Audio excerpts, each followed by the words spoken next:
Welcome back, Tak. Good to see you, Yagamishi. How'd things go at school? The chairman told the entire student body about Sawa-sensei at an assembly.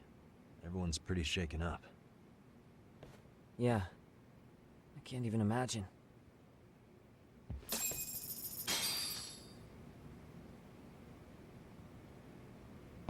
I gave the yearbook I took from her room yesterday to Tsukumo. Why don't you check it out later, Yagami-san? I still can't wrap my head around what I saw last night. We have to avenge Sawa-sensei. Right, Tak? We've been waiting for you, Yagamishi. Let's plan our next moves. Are you ready? Yeah, let's do it.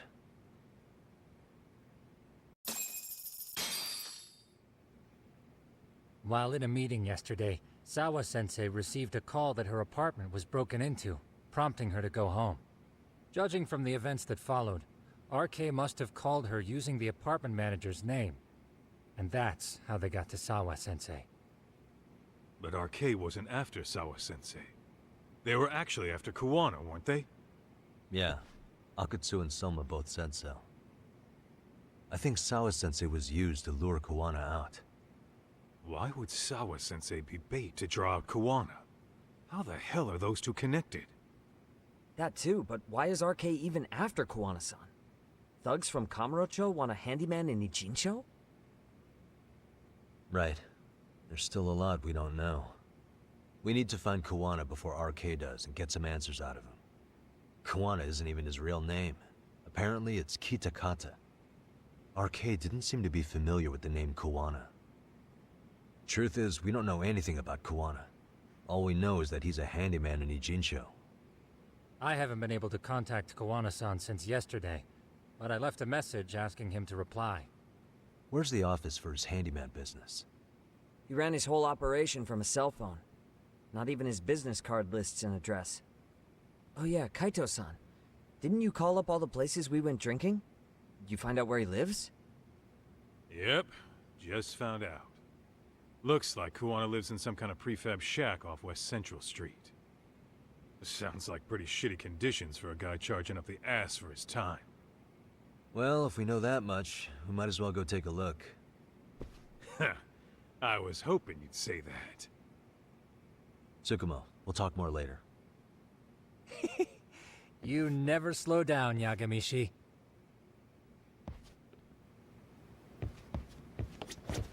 Let's hit it.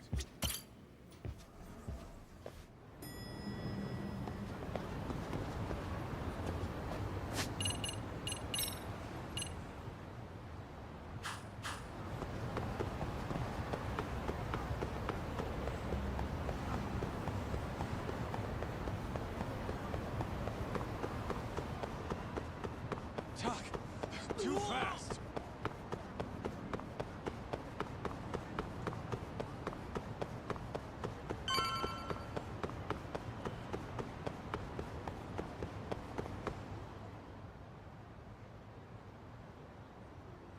Is this Kuwana's place?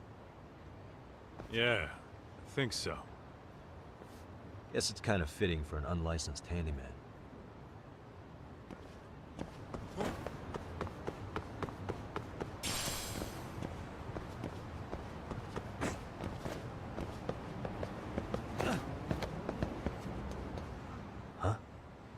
What is it? The door's been forced open. Maybe with a crowbar or something. If anyone was in here before us, it had to have been RK. Aside from us, they're the only ones after him.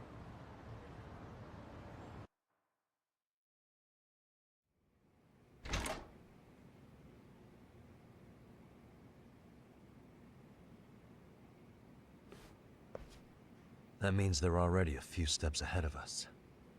RK's got the numbers behind him. We can't beat him to the punch every time. I don't think Kuwana's been back since last night. He probably caught on that he's a wanted man. He might not even be in Ijincho anymore.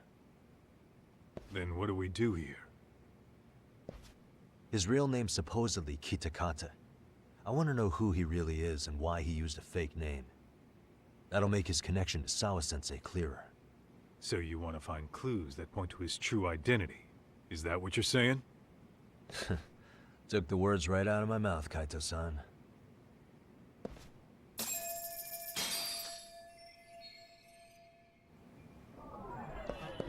What the? Cigarettes. Are these Kawana's? I don't think so. Pretty sure he's been vaping. But maybe he craved the real deal every now and then. Yeah, people do smoke both, depending on the situation. Hey, what the? They made one hell of a mess in here. Bet they had no clue what they were doing. Looks like they just wanted to trash the place. Yep, pretty much screams RK.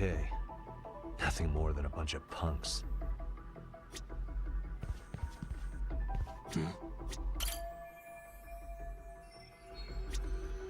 Hey.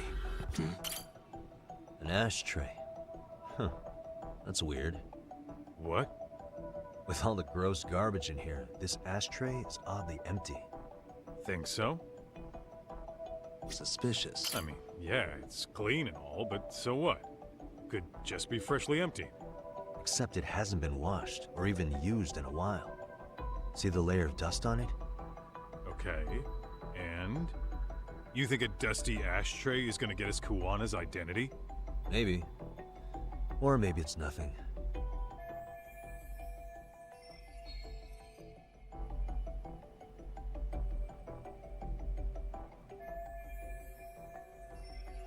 Yo, hold up, Talk. We don't have enough on Kuwana to go after him. You sure you want to go back empty-handed? I feel like I checked everything worth looking at. Well, maybe there's more to something you looked at already. Besides, where else are we gonna find dirt on Kuwana if we leave?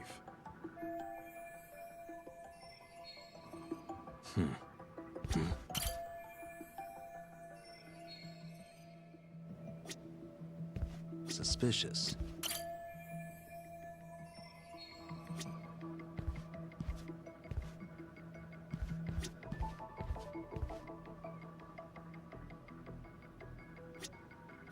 Uh-huh. Hey, suspicious.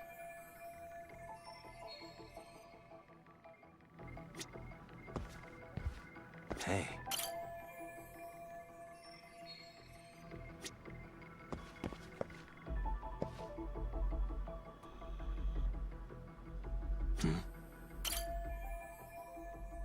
Kuwana mentioned his ties to the underground, but I get the feeling this kind of work was his bread and butter. Collecting junk, walking pets, fixing pipes, taking any odd job that comes his way. Not so different from us. A handyman, a detective. It's two sides of the same coin.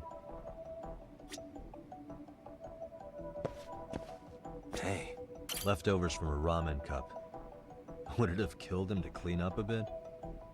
I'm starting to think this place was a dump even before it got ransacked.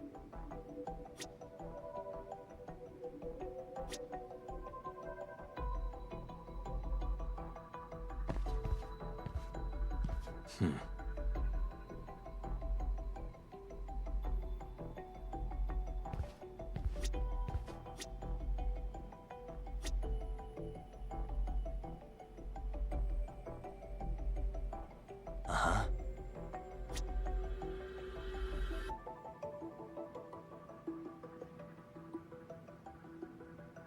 What the? Is this a computer power cable? There's a mouse here too. There was a laptop here. RK must have taken it. There's probably a treasure trove of info on it. Then RK's got anything of value out of this place already. Come on, don't be emo.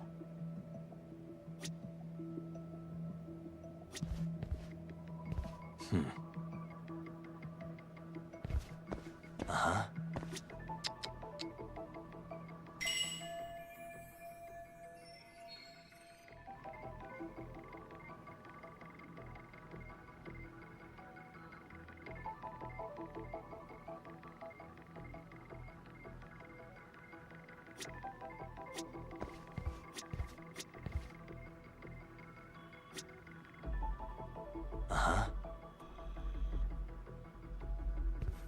Suspicious. These cigarettes.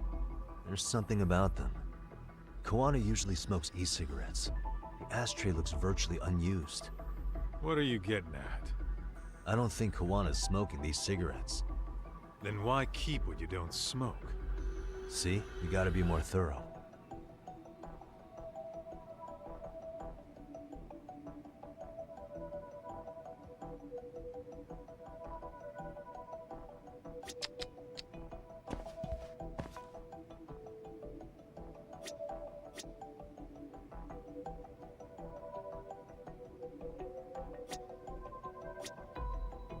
These What are you? I don't. Then why? See?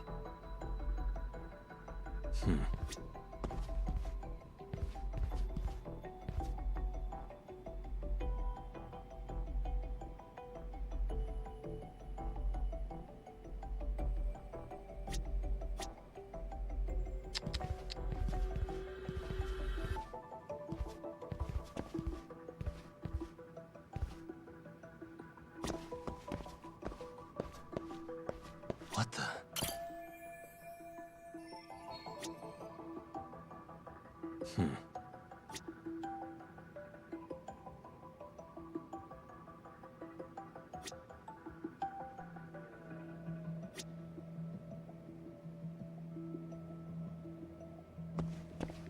Uh-huh. Hey.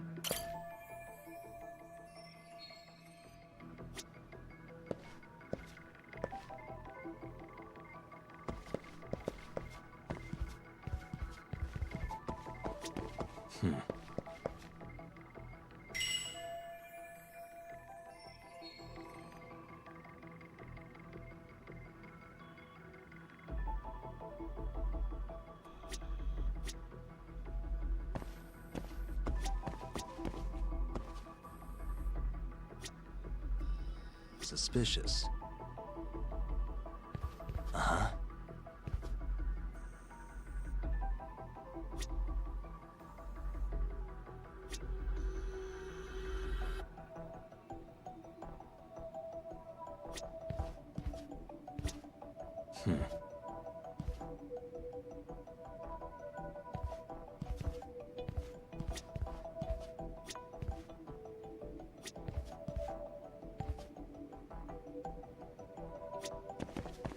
Uh-huh.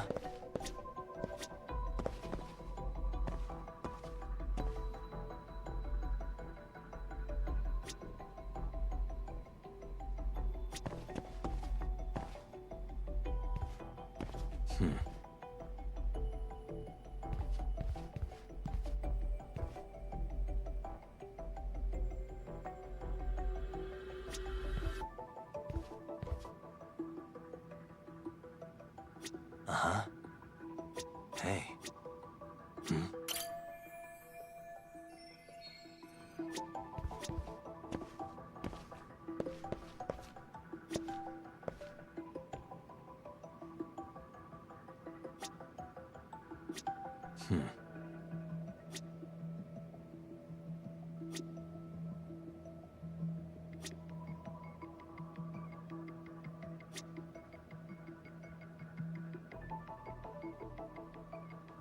Uh-huh.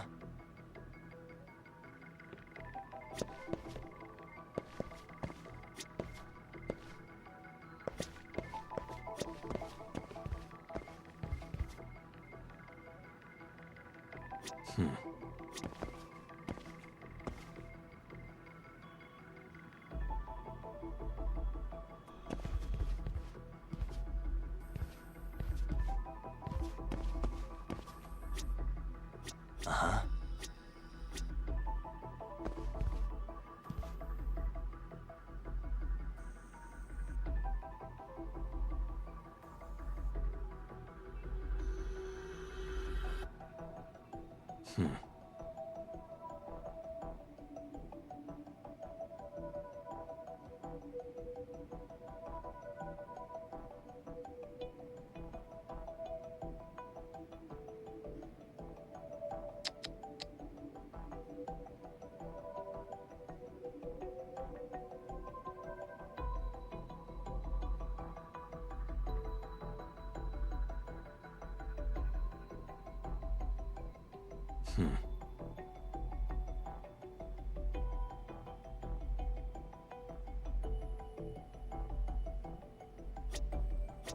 These cigarette. Kawani. What are you? I don't. Then what? See?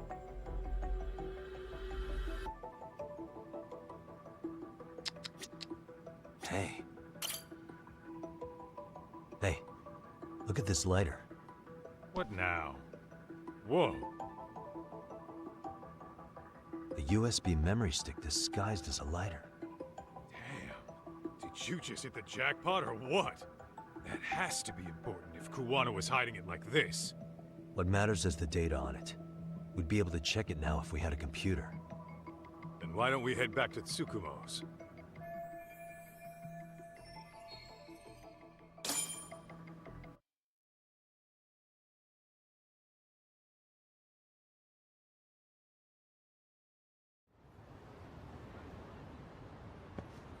Oh, it got dark.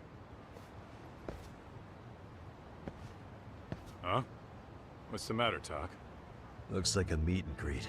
Oh, yeah? Think they're RK? Well, they're the only ones looking for Kuwana other than us, right? Don't see Soma or Akutsu, though. They sent the fucking B team. Probably for the best. If Soma was here, I don't think I could stay cool.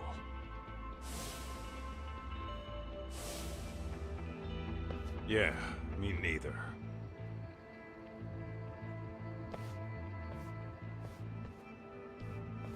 Which one of you is gonna talk? Where are Soma and Akutsu? There's no point in talking to a dead man. Uh-huh. Well, if that's how you're gonna play it, then we're not holding back either. Ah! Finish this! Come on, let's wait.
Where are Soma and Akutsu?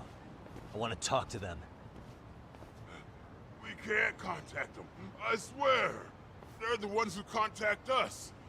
It's always been like that. Figured as much. Most of the arcade crew are just chumps. Yeah. I bet even Soma is just another piece on the board, taking orders from the real mastermind. Thugs don't work gigs that don't pay. Yet they came to Ijincho, outside their turf, to commit murder. That's true. Sounds like someone's funding them.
Must be some generous perks. Definitely. Otherwise, Soma and the others wouldn't be causing so much chaos over here. Then, who's the one pulling RK's strings? I don't know who it is, but I know what he's trying to do. Which is? Catch Kuwana. RK's just following orders, and Sawa-sensei was probably collateral damage. Yeah, that makes sense. Shit. I swear I'm gonna drag this bastard out on his ass! If we keep looking for Kuwana, we'll run into the one behind this all eventually. And this could be our first clue. Then we'd better get back to Tsukumo's.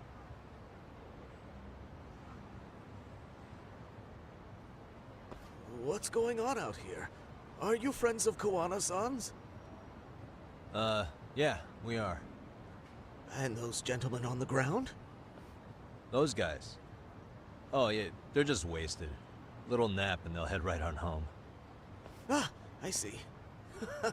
Well, that's just fine. Excuse me, but you know Kuwana, don't you? Sure. I mean, he's lived next door for the last 10 years. He's a handyman. Anytime we were short-handed, he'd come by and help us out. We'd pay him with our daily special. I haven't heard from Kuwana since last night. But do you happen to know any places he visits often? Let's see. He has an uncle that took him in when he first came to Yokohama. Called him a distant relative or something. He's an ex-Yakuza running a bar since he got out of the game. Apparently, this uncle is how he started getting gigs around town. What did Kuwana do before he became a handyman? Beats me. Maybe some kind of corporate job? I don't think I've ever asked. Where can we find Kuwana's uncle's bar? Oh, the bar's called Siren. It's over in Chinatown. I've been there 2 or 3 times myself. The owner's a real nice guy. Hard to tell he was ever a Yakuza. Then we better get over there too. Can't afford to fall behind RK again. Let's hurry. Thanks for everything. And sorry for bothering you.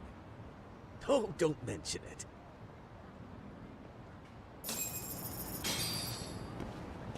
Let's hit it.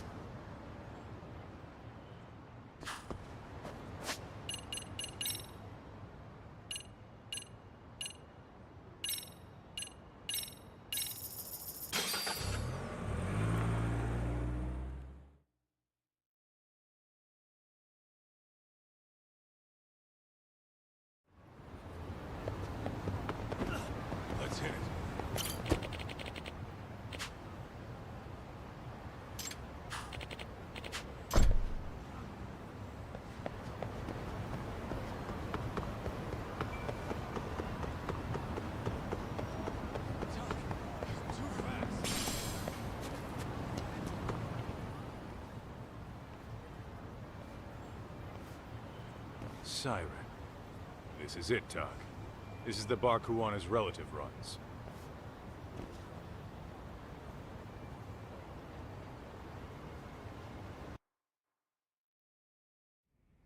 Hello? Anybody here? This place empty too? It's definitely messy in here, but it wasn't exactly ransacked. Yeah, more like someone had to skip town in a hurry. Did the owner already make a break for it then? Be smart if he did. What with RK about to come hunt down Kuwana and all.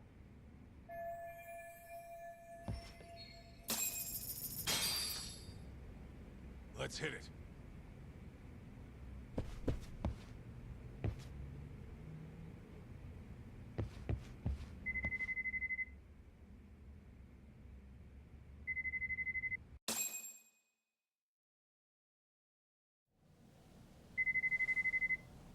Hey, the name of this place was Siren, wasn't it?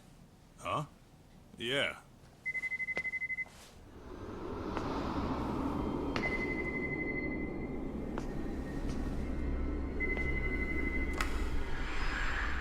Hi.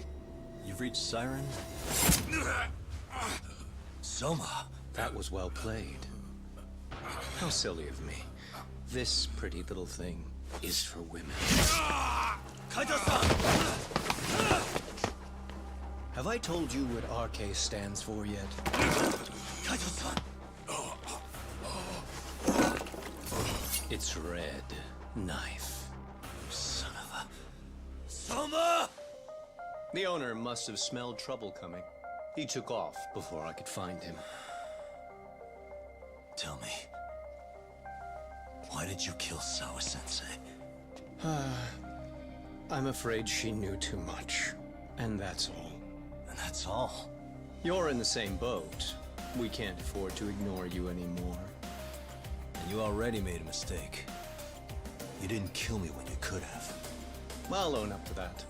Akutsu wasn't equipped to handle the task. Well then, now you'll pay the price for it. Will I? Kaito's down and you're by yourself. Should be easy.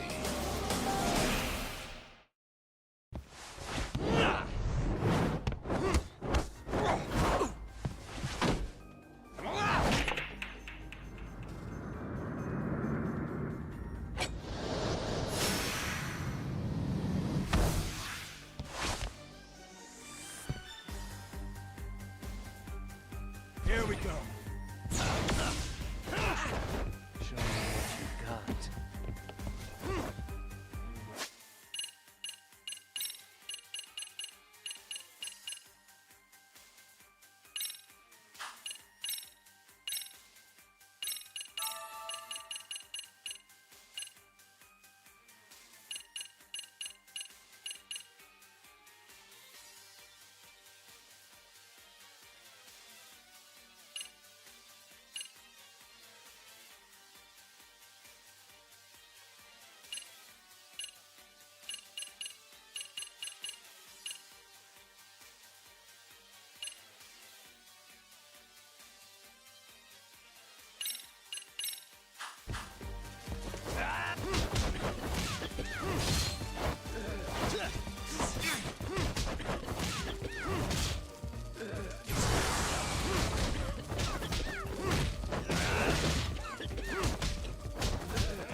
Well, you're scrappy, aren't you?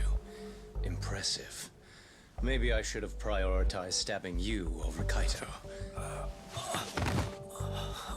Fuck. You're kind of struggling to stand, aren't you? Give it a second. That kick went to your temple. I'm sure your head is spinning. Trying to rush it will only make it worse. Incidentally,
Sawa-sensei didn't suffer long like you will. What the hell?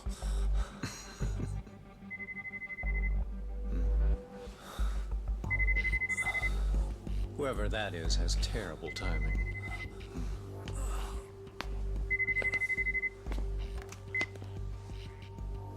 What the hell are you doing in my bar? Hello? Is this the owner? Yes. Kuwana-kun warned me you'd show up. I decided I'd get out of there before you did. Don't expect that I'll ever come back either. All I wanted with Kuwana-san was to have a little chat. No need to go running for your lives now. Spare me the lies.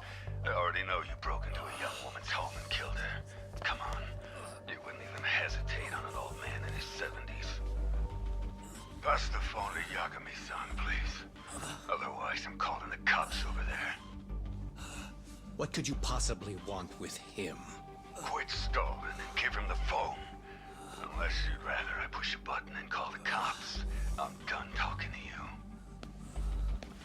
The owner of the bar would like a word with you.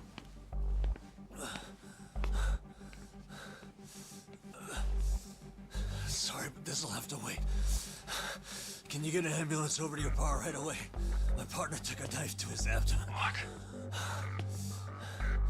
Please, you have to hurry.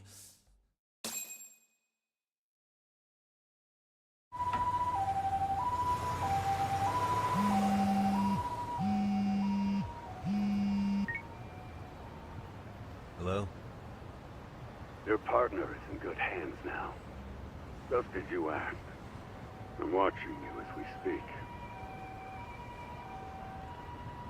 Oh, and don't bother looking for me.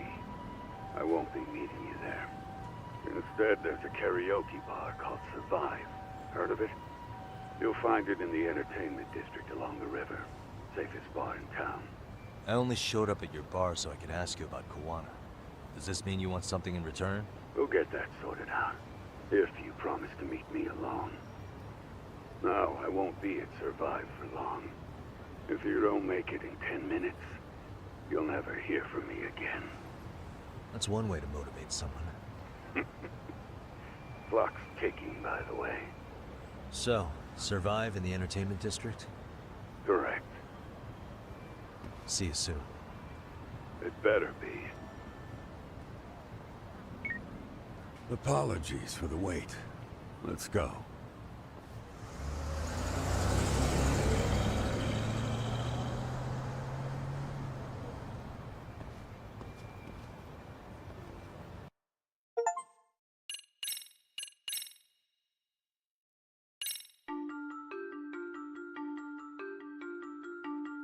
Kuwana is pursued by RK, the crime ring running Kamurocho. Determined to prevent any more deaths, Yagami searches high and low for the handyman, but the search leads to a maze of dead ends. As the situation becomes dire, a lifeline appears at the other end of a phone. The caller offers a lead, one that expires too quick for comfort.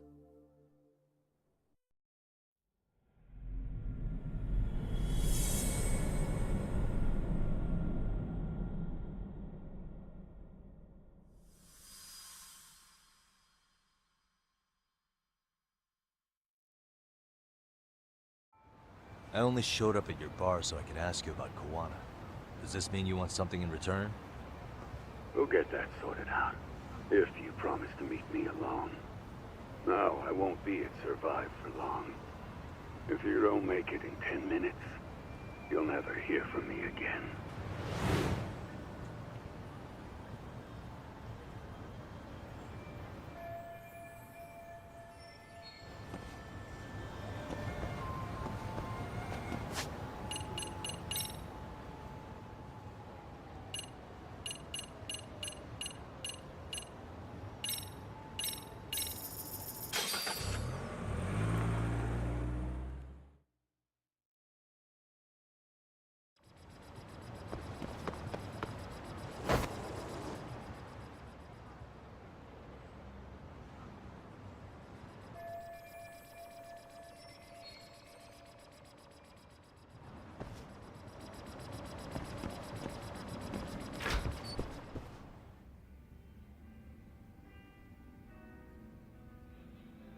Yagami-san, glad you could make it. You the owner of Siren? Yeah. Let's take this to the bar. Follow me.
So I hear you're a Kamurocho detective.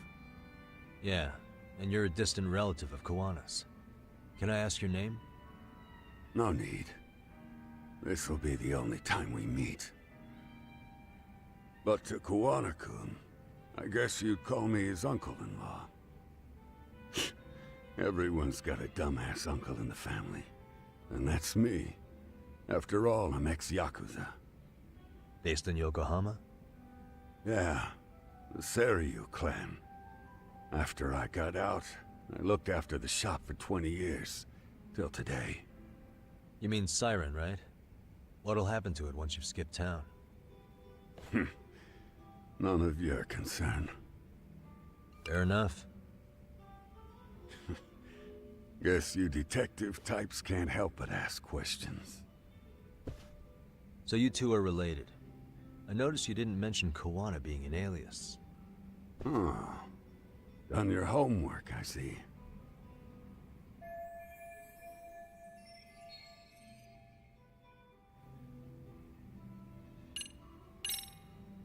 His real name's Kitakata.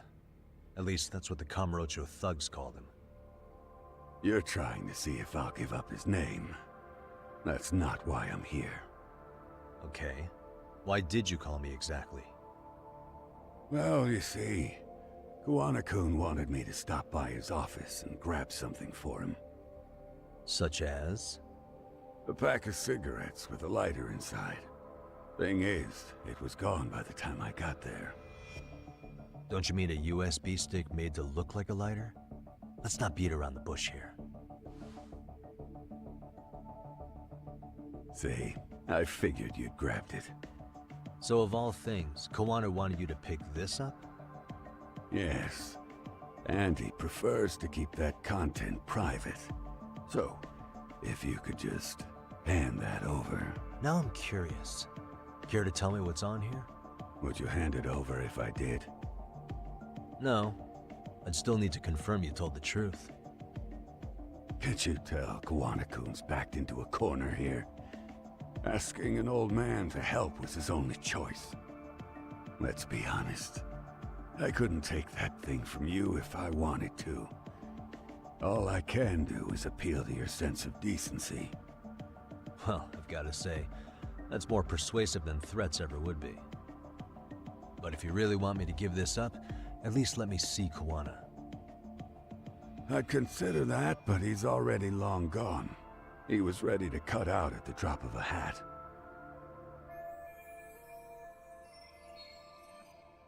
If that's the case, unfortunately, I'll need to hold on to this. A high school teacher was killed by the thugs that went after Kuwana. Her name was Yoko Sawa, a young woman dedicated to her career. I'd met her while investigating the murder of a student teacher. But while trying to get her side of the story, I ended up running into Kuwana outside her apartment. Do you know anything about this woman? I don't. You're really drawing a blank? You don't know anything about criminals coming all the way from Kamurocho just to get at Kuwana? Do you at least know how they're connected to Sawa-sensei? Again, that's a negative. And this flash drive's my only concrete lead. If it's so important to Kuwana, he should have come himself, rather than send a middleman. Don't be so hard on him. I'm the one who taught him all his tricks. Are you saying Kuwana's ex-Yakuza too? Nah, he was just your average civvy before all this. But, circumstances as they were, he had no choice but to go underground. That's when he came to a Jin show, and I took him under my wing. I'm the one who suggested the handyman thing. But he took to the underground with real gusto. What do you mean, gusto? I'm not just talking him up. He had good reasons for diving headlong into the shadows. Good reasons? Care to give me one or two? You'll understand once you see what's on the lighter.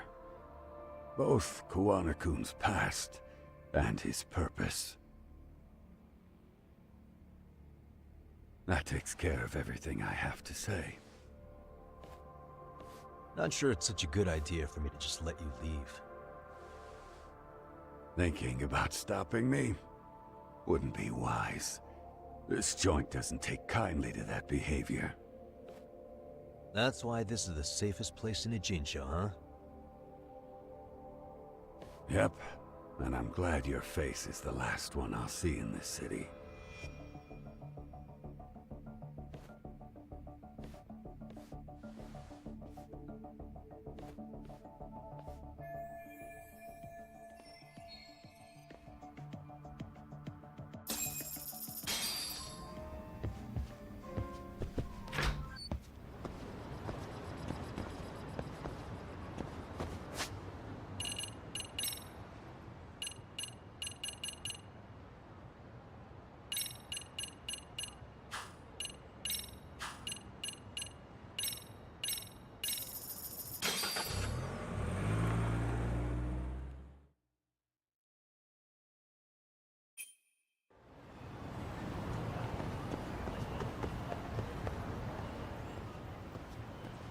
Yagami.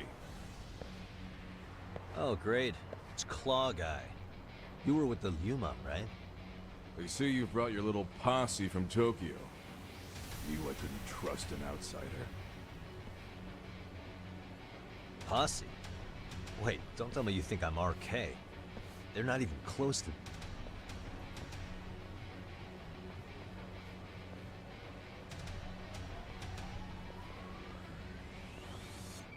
Hey, Tesso, you got this all wrong.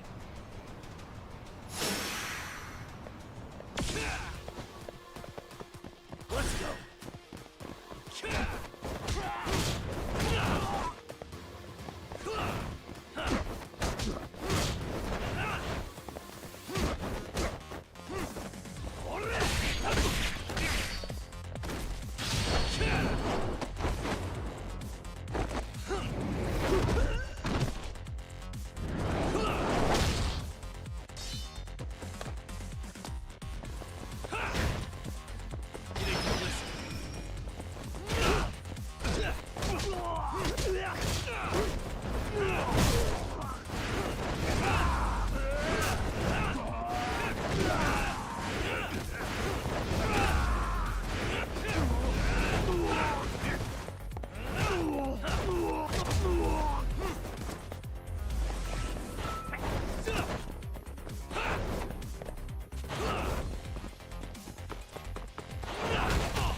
like it or...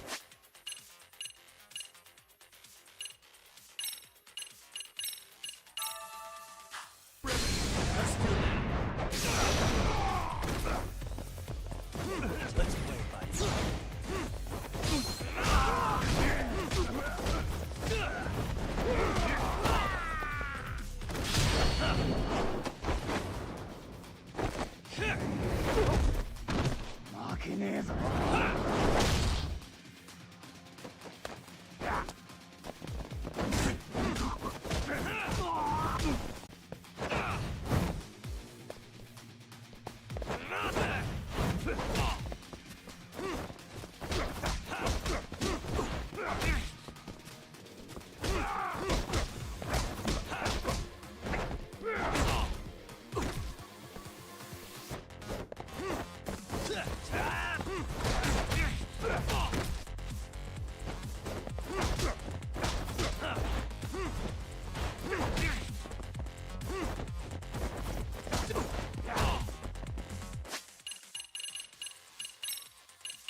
Like the ribbon!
I was just thinking of calling you, Yagami-shi.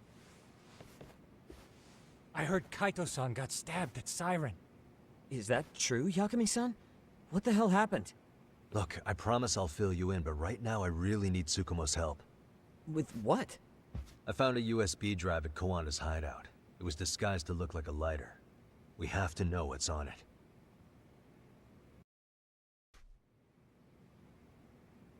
So, Kaito-san was attacked by that Soma guy too? Yeah, while we were chasing Kawana, Soma popped up and got him right in the gut. Almost got me too, to be honest.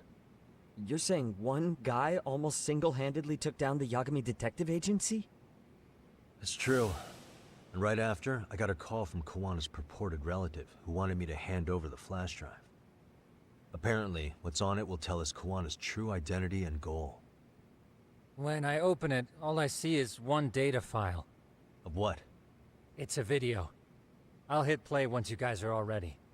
You good? Damn, what's on there? I can't take the suspense.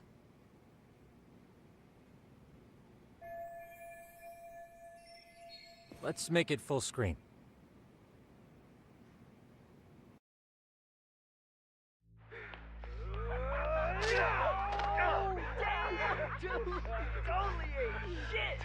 So did I.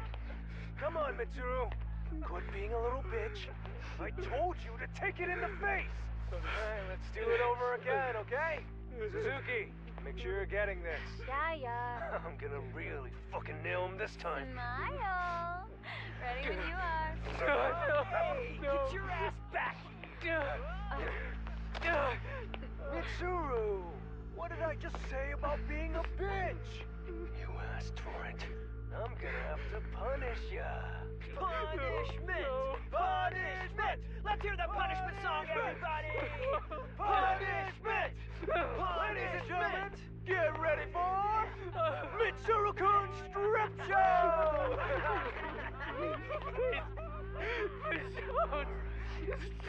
Stop! You little shit, did you just kick me? Huh? Too late to get tough now, Mitsuru.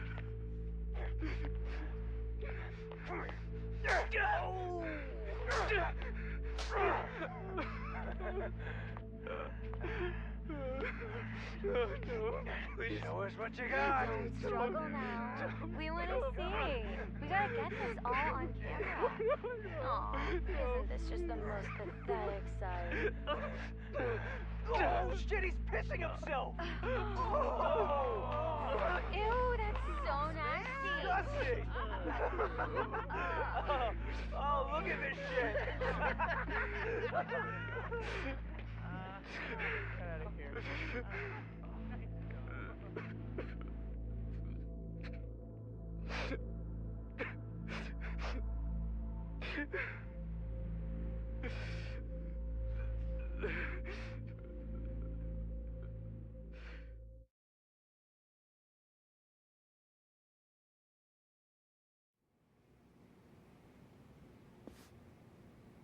These little shits are the worst. One of them said something about Mitsuru Kusumoto stripping? Yeah, he was Sawa-sensei's classmate. 13 years ago, he jumped off the roof of Kurokawa Academy. He's Reiko Kusumoto's son, right? Vice Minister of the Health Ministry? 30 years old and still in a coma. It seems we've stumbled on private video footage of Mitsuru Kusumoto being bullied. And it was on Kawana-san's secret flash drive? Why would he have this? I don't know. But his uncle said it's our lead to Kawana's real identity and motivation. Huh. Just a moment. Get your ass back! This frame gives us a good look at the key players' faces. Why don't we try gleaning what we can from it? Sounds good. Let's dig in.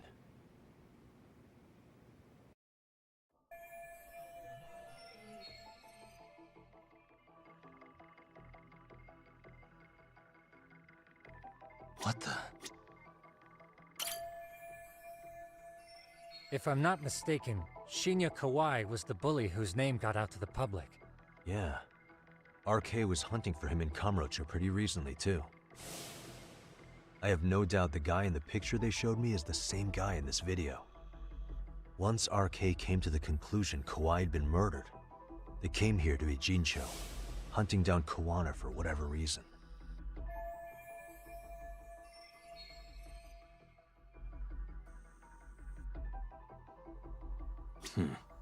Hey. This girl recording the bullying on her cell phone. Someone said her name in the video. Suzuki. There's another familiar face. So it all comes circling back to her, huh? Right. This Suzuki girl has a different name now.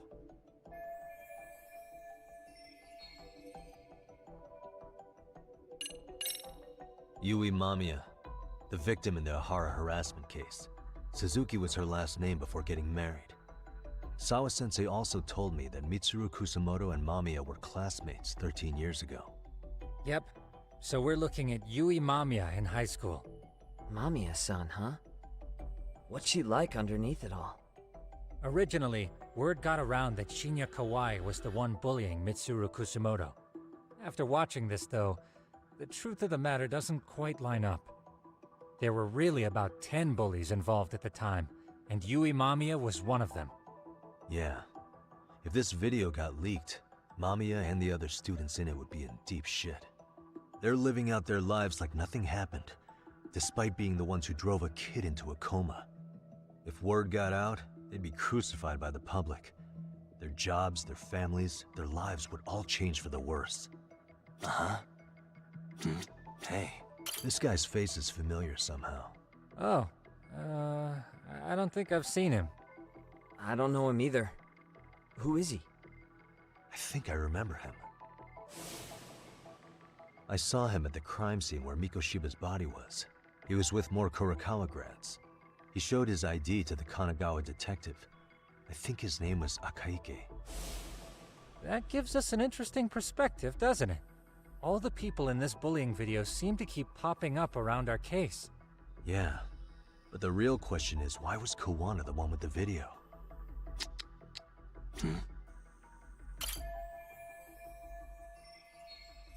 I feel bad for Mitsuru-kun. No one helped him, even with everything he was going through. 13 years ago, his mother was still just some nobody working at the Ministry of Health. She seems to have split with her husband and looks after her son on her own now. I don't know all the details, though. Hey, crazy theory, but what if this husband she left was actually Kawana-san? And maybe he recorded this to secretly check on his son? No, Kawana doesn't look like he could have a 30-year-old kid. Let's look for other possibilities. Uh-huh.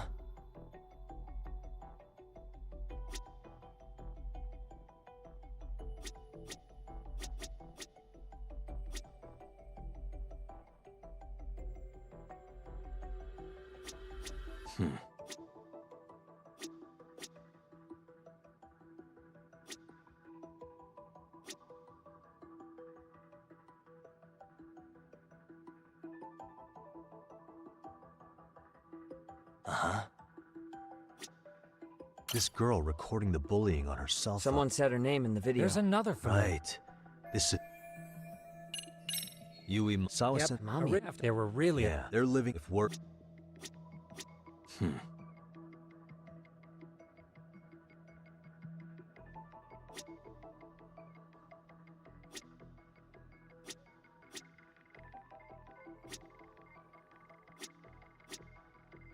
Uh-huh.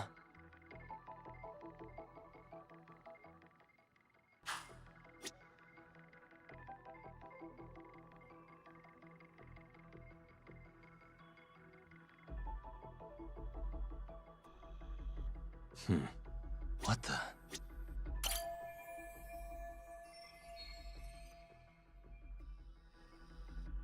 September 17th, 13 years ago.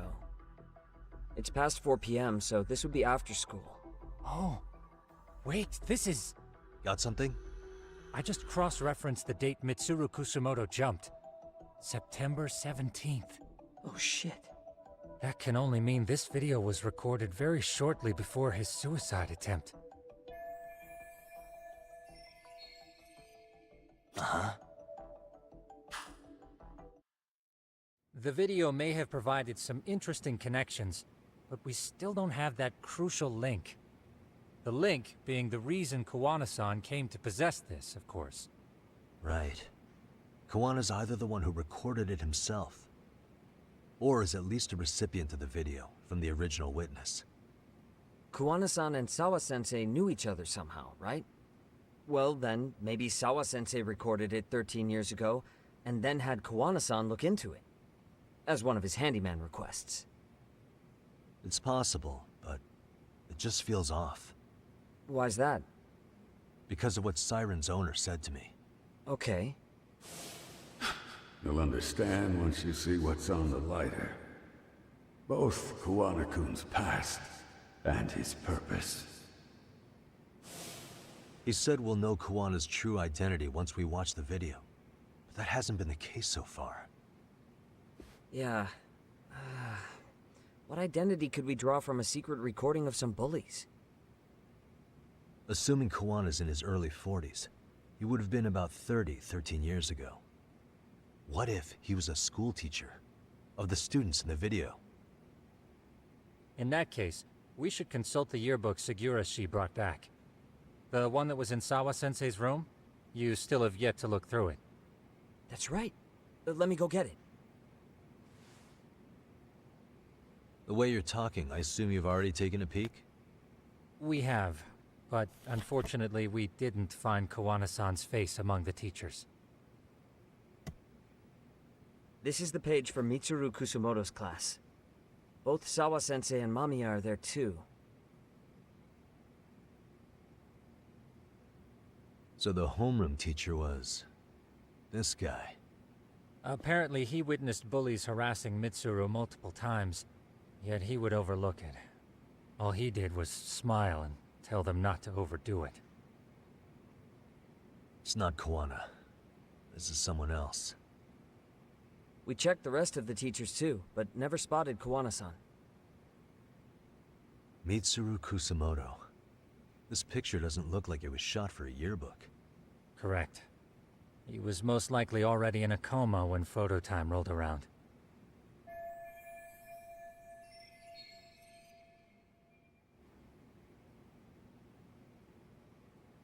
Sawa-sensei isn't smiling at all in this. Huh. She did mention she blew off her class reunion. In fact, she hadn't kept in touch with her classmates at all. No surprise there. Mitsuru-kun would be bound to come up at some point. This is Yui Suzuki. She's definitely one of the girls in the video. Yet another classmate involved with Mitsuru Kusumoto. Seems like a bunch of the students on this page were in the video, huh? Yeah, but I can't find Shinya Kawai in here. Oh. Yeah, you're right. He's not in there. If I'm not mistaken, Kawai left the school once he started catching flack for being Mitsuru-kun's bully. At least, that's what I read online. No real evidence yet, but it definitely sounds like how it would have played out. But the truth is, there were more bullies who should have seen consequences besides Kawai.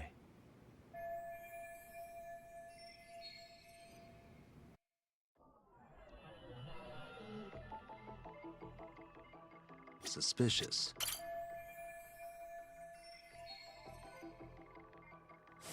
The worst part is that his teacher knew. He even talked to the bullies about it. But all he said was, don't overdo it. But afterward, the public eviscerated him. He had to quit his teaching job. Hold on. If he was dismissed... You figure something out? The homeroom teacher at the time of the incident did take some flack. He got forced out of teaching. Yeah? What of it?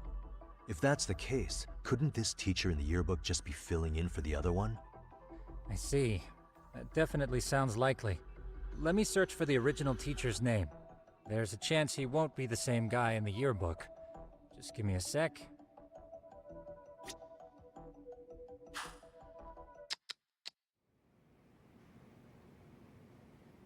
Yagamishi, I found it. The name of Mitsuru Kusumoto's former homeroom teacher. You were right. It wasn't the same teacher in the yearbook. This one's name is Yu Kitakata. Kitakata? Huh? Don't tell me that's... His real name's Kitakata. Ring any bells? That's Kawana's real name. Soma said it to me once. So, Kuwana-san was the original homeroom teacher? I just found a picture. This is Kitakata-sensei from 13 years ago. It's Kawana. That's him, all right. Yeah.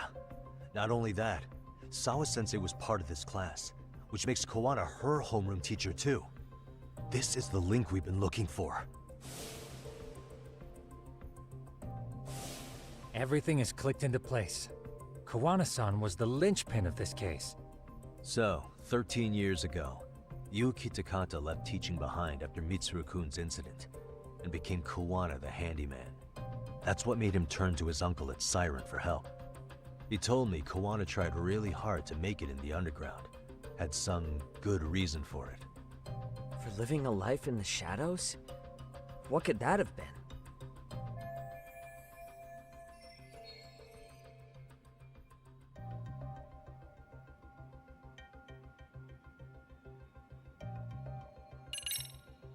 To get revenge on the bullies. Maybe Kawana blames the fact that he had to quit teaching on the bullies who caused it to happen. Then, maybe all his hatred got aimed at Shinya Kawai? Possible. He was abducted 5 years ago by individuals thought to be his acquaintances. Huh. You think one of them was Kawana-san? I wouldn't rule it out. RK might have learned of Kawana's involvement while searching for Kawai. Maybe they came to a Gene show so they could get details on the incident from him? Yes, that would explain RK's arrival in town as well. Hold up. Individuals who were his acquaintances? Meaning more people besides Kawana-san, right? Could that mean... You got it.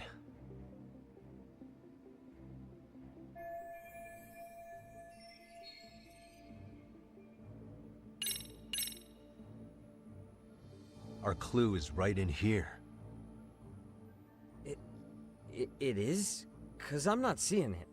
Maybe you want to go over that one again? Really? Okay, hold on, let me take another crack at this.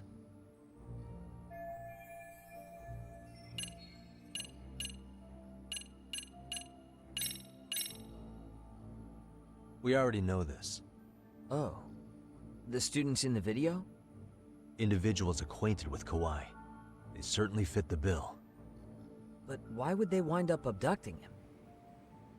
Huh. Maybe Kawana asked for their help? No. He forced them to. What makes you say that? Well, Kawana had this on a secret flash drive, right? But to anyone in this video, it would be their worst nightmare for it to show up now. If it did, they'd be busted as bullies who drove a high school kid to suicide. Yep, it'd be a real disaster for them if that got out. They'd probably be done for in the public eye. Which means this video is Kawana's leverage. It's how he got them to go after Kawai. You think this is enough leverage to drive people to murder, though? Kawai was killed, right? RK is the only one saying Kawai was murdered. No body's been recovered yet either.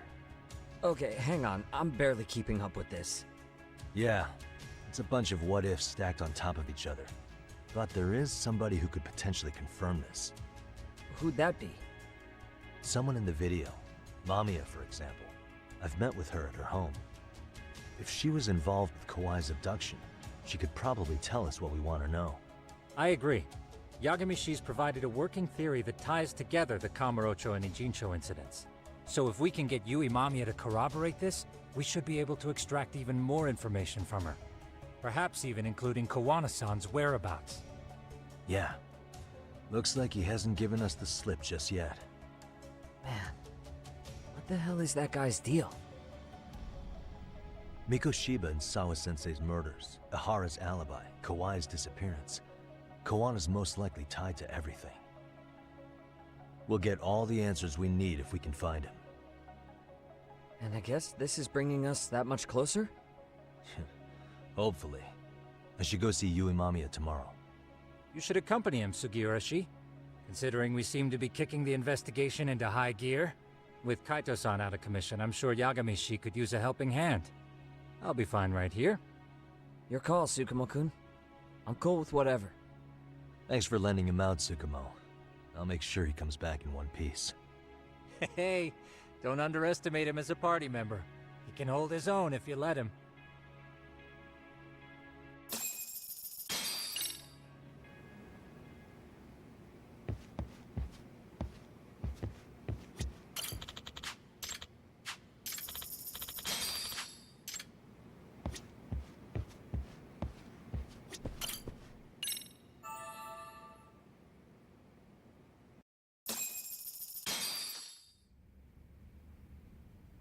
You know how they say your life flashes before your eyes when you're dying? That shit's real talk. You saw it all, huh? Yeah. There I am, bleeding out. And suddenly I'm getting the 3rd degree from Matsugane-san. Back when I was still just a rookie. Captain Hamura stares me down like, time to lose that pinky. And then, Higashi starts crying for me. Oh, if I'm gonna go, I ought to get a better final scene than that shit, right? Right? I'm sure it'll be rosier when the time comes for real.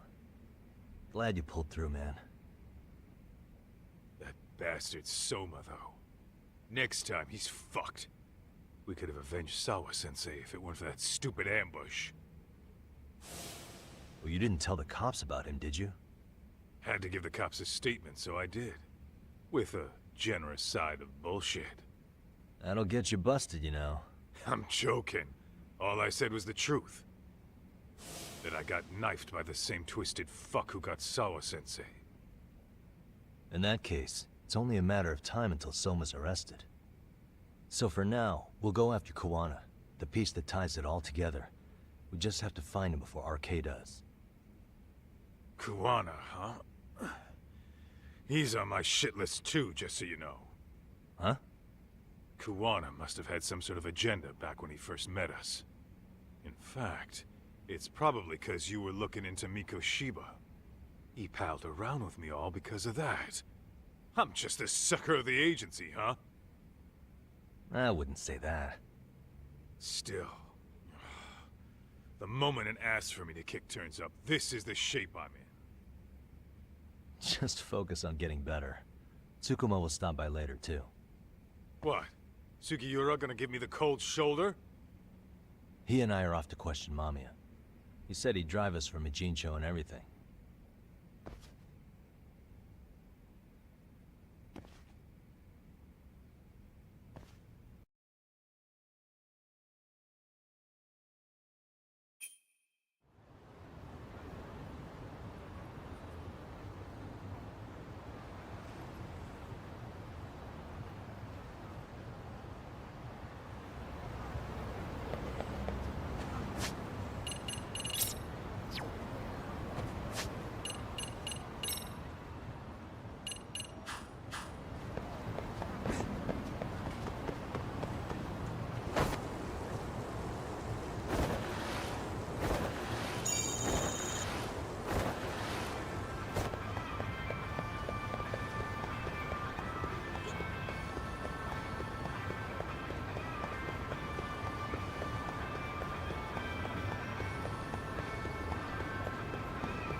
Ah, Yagamishi.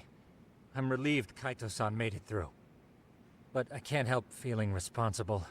If I hadn't asked you to come to a Jinsho, this could have been entirely avoided. No reason to beat yourself up. Soma's the one at fault here. Kaito-san sees it that way too. Yagamishi.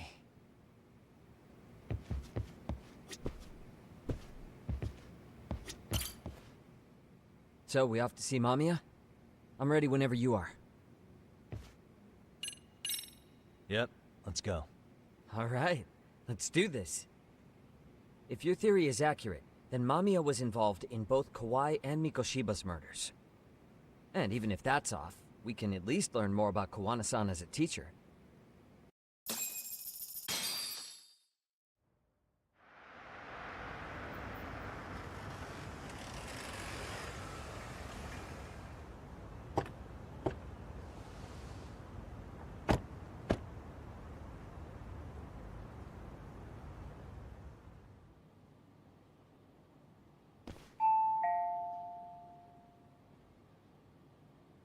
Yes?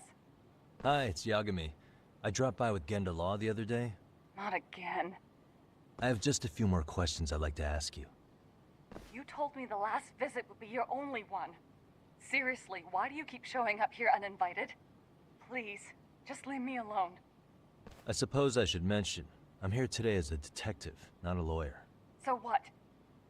And my partner here is Sugiura. He's with an agency called Yokohama 99. Never heard of him. He's based in Ijincho. He's working a case. Maybe you saw it on the news? The murder of Seiryo High teacher Yoko Sawa, killed in her own apartment. You and Sawa-san were classmates in high school, is that correct? After leaving Kurokawa 13 years ago, Sawa-san moved to Ijincho to teach. Are you still there? What is it you want? I haven't seen Yoko-chan since graduation. Now go. You're barking up the wrong tree. Maybe you'll remember Kitakata-sensei then. I ran into him at Sawa-sensei's home right before the murder. He was your homeroom teacher at Kurokawa, but resigned after the Mitsuru Kusamoto incident. Just like you, he appears to be connected to Sawa-san. So why am I being singled out? Can't you just ask someone else? Believe me, it's a long list. But right now, we're here to find out how Sawa-san got mixed up in all this. You two weren't necessarily on bad terms, were you? If I had to say, we weren't on the best terms either. Ah, how convenient. Because that's a perspective I'd like to hear more about as well. My husband will be home soon. Can you keep it quick? I'll give it my best shot. Exactly. Thanks for hearing us out. Hold on just a moment.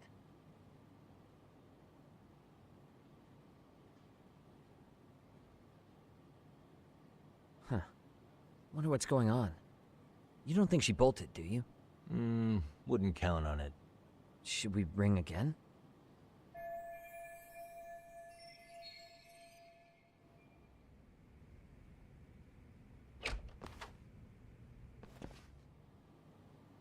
Sorry to keep you waiting. I just wanted to clean up a little.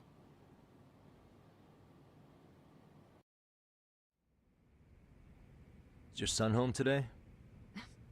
He's at English school right now. I have to pick him up soon. Doesn't your husband help with any of that? You said he'd be home soon, right? Excuse me, but you are in no place to make those kinds of comments. Sorry. Didn't mean to pry. Well, what is it you want to ask?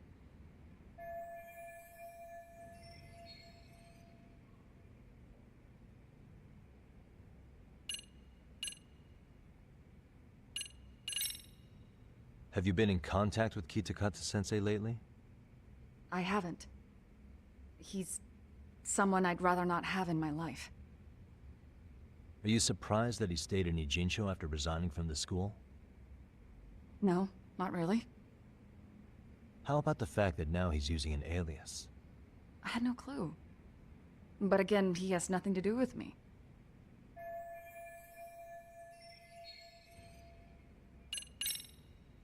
Do you remember Mitsuru Kusamoto? Yes, we were classmates in high school. He jumped off the school's roof after his classmate Shinya Kawai bullied him. I hear he's still in a coma, 13 years later. Weren't you going to ask me about Yoko-chan? I was, but there seemed to be an awful lot of Kurokawa graduates surrounding this case. And strangely enough, they were all in your class. Kitakata-sensei being the prime example, as well as a guy named Akaike-san. Remember him? Well, you're right. We were in the same class. And would you say you're all familiar with Mitsuru Kusamoto's situation? Yes, but that's not a warm memory for any of us. I understand. I'm sure it's not.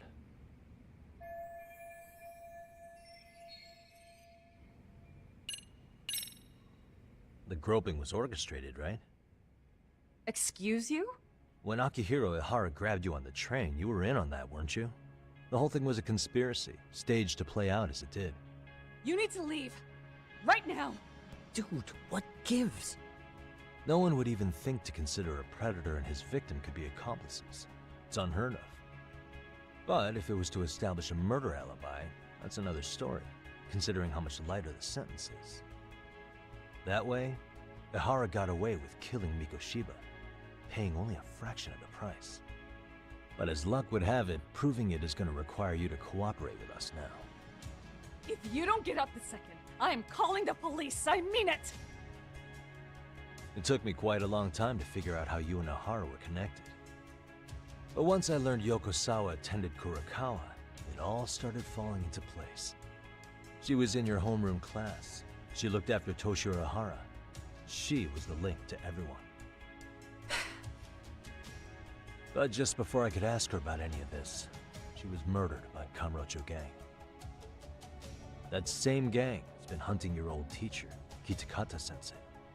What is it you want from me? Lamia-san, do you have any idea where Kitakata-sensei could be? He may be Kawana the handyman, but he hasn't answered his work line since Sawa-san's murder. I don't know. He was my teacher a decade ago. I barely remember his face. Well, I'm willing to wager Kitakata-sensei still remembers yours. I'll prove it right now.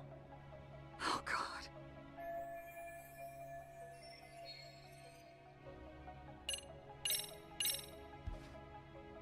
See for yourself.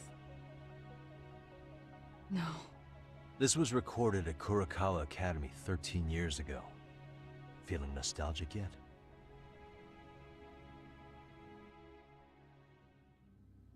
It was well hidden. Your Kitakata-sensei had it on a USB drive. He really didn't want this thing being seen. The most interesting part is the date. It's the very same day Mitsuru Kusamoto jumped off the school roof. And hanging out in the back, we see you, laughing and cheering right along with the other bullies. Guess it's safe to say it's a good thing your family wasn't home. Wouldn't exactly want them seeing this, would we? Has this video come up? Has Kitakata-sensei ever mentioned to you that he had it?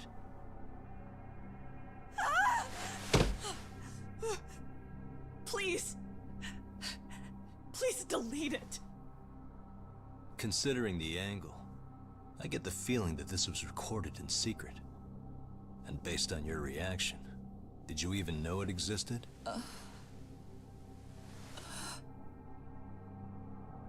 You know what happened to Mitsuru-kun. He's been in a coma ever since what you did to him that day.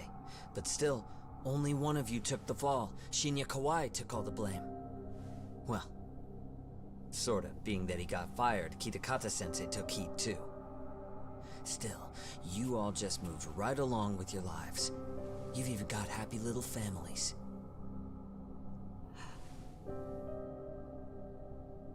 What? Are you expecting someone?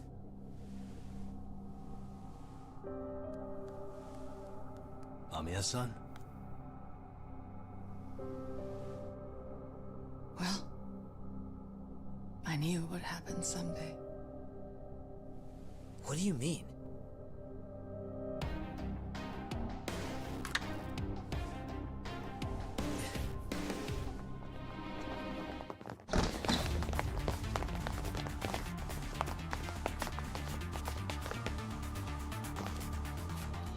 Looks like she wanted some company over.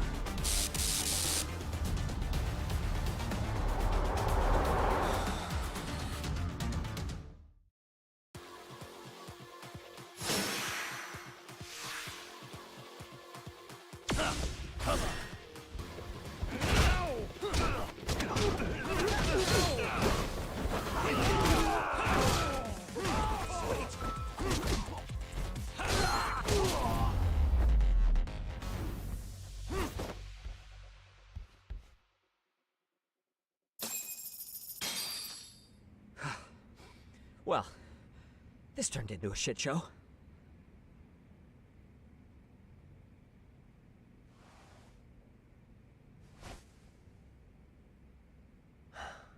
And would you look at that?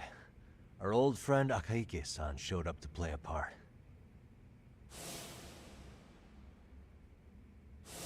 So you are all working together. What should we do with them? They're the jerks who hurt Tsukumo-kun, right? Break every finger on their hand, it still won't make you even. Come on, they may have more on the way. I have an old haunt in mind we move this to, and Mamiya-san's coming with. Huh? Let's not cause a scene, okay? I'd hate for a finger to slip and post this video.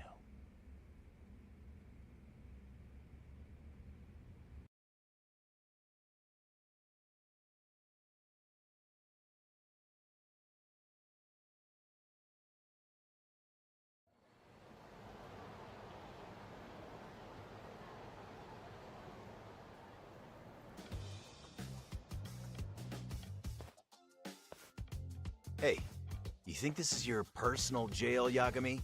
What makes you think you can keep bringing captives here? Well, it's the safest spot we know. Doesn't it feel good to be such a reliable friend? Yeah, Higashi, be cool. We won't be around long. Be cool? You think time's the issue? This is about respect, man! What's your call? We kicking him out? Oh, quick bit of news, Higashi-san. Kaito-san got shanked in Yokohama. What? What the fuck? Kaito Aniki? By who? You'll know once we're done explaining. Let me introduce you to Mamiya-san first. She called up her friends to come after us just a little bit ago. Yeah, and I'd do it again. I don't give a shit about that! What happened to Aniki? You better have paid him back already, Yagami.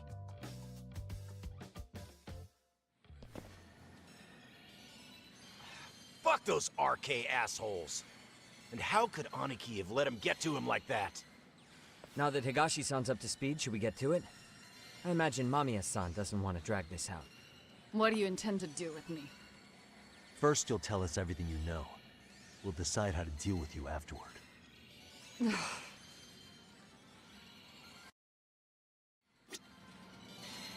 Then let's get this over with. What do you want to know?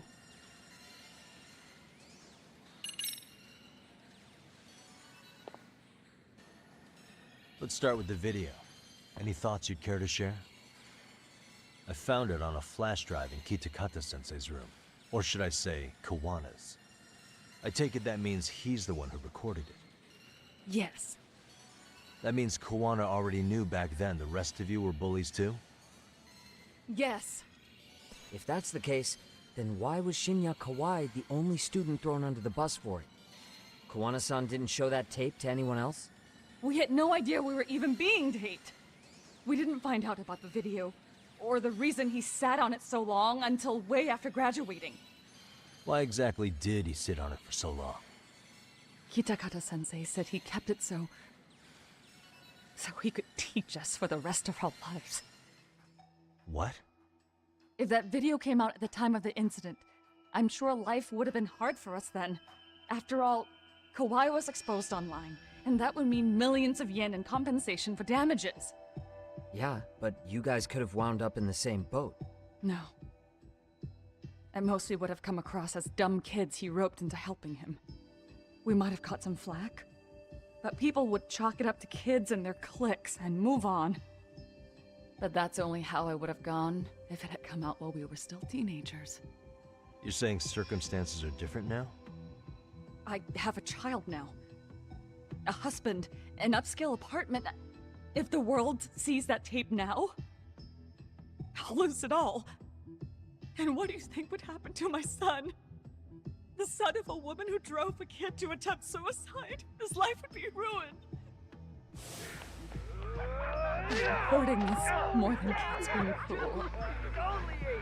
Mitsuru jumped from the school roof that very night and is still in a coma today. I told you to take it. I get it. You have that much more to lose now than when you were a kid. Same for all my classmates. Kurokawa Academy is a prestigious school, after all. Most graduates go off to great universities and land high-paying jobs. One started his own company. Others have families. And they're all in your position too, huh? If that video gets out, they lose everything. Exactly. Do you get it now? He waited for all of us to get what we wanted in life, just so he could threaten to take it all away. And when that time came, he started contacting us. Every student you see in that video. When was the first time Kawana approached you? 5 years ago. I was out on a walk with my son, when he came strolling up out of the blue. At first, I barely recognized him. His eyes were so hollow. Then, without so much as a word, he took out his phone and played that video. He's a psychopath! Well, all you kids tormenting Mitsuru looked pretty psychopathic to me.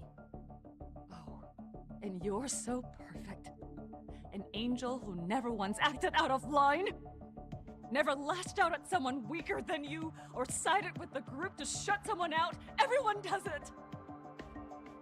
We were just lucky enough to have some creep tape us, picking on some kid who couldn't take it. Why did this have to happen to me?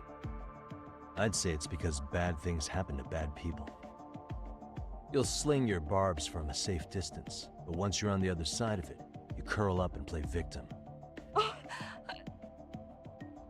You said it was 5 years ago that Kawana showed you the video? Reminds me of something Shirosaki-sensei was looking into. What? There was this guy.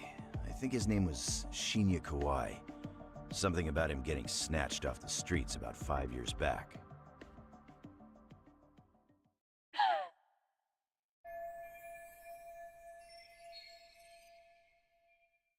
Then it was you guys. You're the ones who abducted him in Kamurocho and murdered him. No! It wasn't us! We could never do something like that! Wasn't us, huh? So you're not denying he was murdered after all? Who was it then? All Sensei told us was to find Kawai somewhere in Kamurocho, and bring him back with us, no matter what it took. Did Kawana tell you what he wanted with him? He needs to be there when you all beg for forgiveness, is all he said. And if we refused, he'd leak the video. So we all went to see Kawai, but he wanted nothing to do with Sensei. Considering he'd cost him everything, that came as no surprise. But doing nothing would cost the rest of you everything too. Yes. So we had to force him into our van. After he put up a fight. Yeah, that lines up with what the local eyewitnesses said. So then what happened? Nobody's heard from the guy since. We were directed to bring him to a wharf in Yokohama. And that's where we begged for forgiveness. After that, he said we were free to go. All except Kawai. So you left him there alone with Kawana? We had to. The day after, I got a message on my phone from Sensei. What did it say? Nothing. There was only a video. It was of all of us, pushing Kawai into the van. Turns out he recorded what we did in the city. You can see all our faces so clearly. How we covered Kawai's mouth as he screamed for help.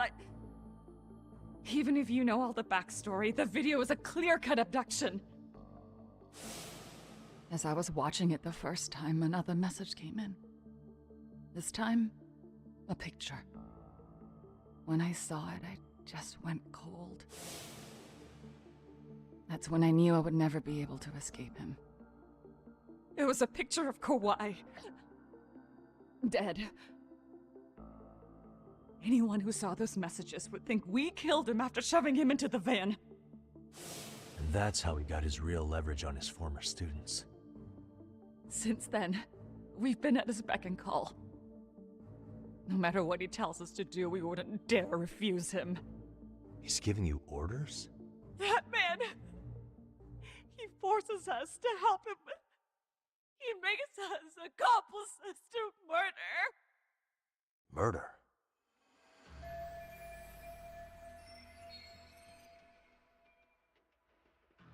What the hell? Murder who, exactly? Any bullies involved in suicides. That's who Sensei's got it in for. Anyone he can find across the country. He doesn't even care how old the case is. If a student commits suicide, and bullying is suspected as the cause, he'll turn up. As far as I know, counting Kawhi, I think he's killed at least 7 people. 7? How's he doing this? So his idea of justice is killing bullies? Across the entire country? He said that's the only way we can atone. Anyone who drives someone to suicide must always face justice. Until society comes to terms with this, he says we'll keep getting our hands dirty. That way, we might be able to save the next few Mitsurus before it's too late for them. Not sure I should say this out loud, but I'm kind of rooting for this guy now. Yeah, let's not. So was the murder of Hiro Mikoshiba part of that agenda?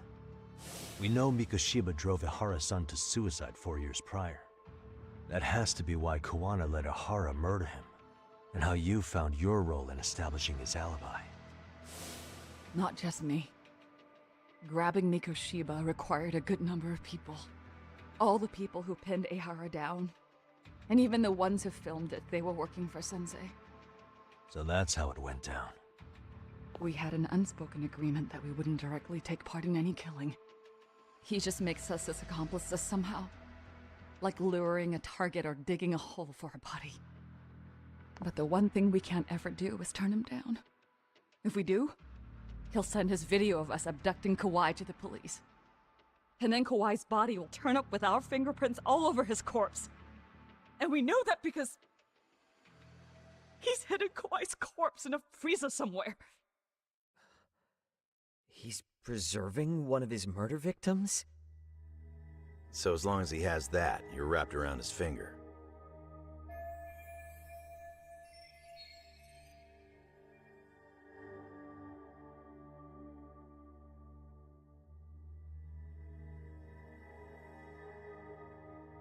Sounds to me like Kawana's had one thing on his mind for 13 years.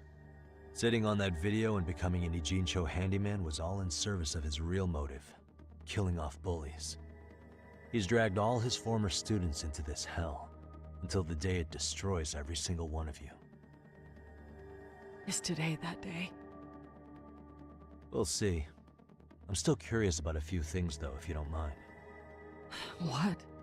There are these scumbags chasing down Kawana called RK. What part did they play? Strangely enough, they never came up once during your confession. So tell me, why'd they come for Yokosawa? That I don't know for certain. But Sensei did reach out to Yoko-chan about 6 months ago over the phone. He was asking her about the suicide at Seiryo High. The suicide at Seiryo High? You must be talking about Toshiro Ehara. The lawsuit played out like no bullying took place, right? That the school wasn't responsible. But Yoko-chan was a teacher there, and Sensei was able to get the truth out of her. How'd he do that? What did he say? From Yoko-chan's perspective, she and Sensei were both just teachers dealing with students attempting suicide. I think that's why she let her guard down and told them everything. After learning the truth, Sensei believed Mikoshiba needed to be held accountable. So if Sawa-sensei hadn't talked to him, Ihara wouldn't have gotten involved? And none of this would be happening in Ijincho? Possibly. No, this isn't right. Sawa-sensei didn't know Kawana's identity or his objectives. She thought she was just talking through her problems with a sympathetic ex-teacher. At the very least, she sure as hell didn't deserve to die for that! It's not like we're the ones who did it.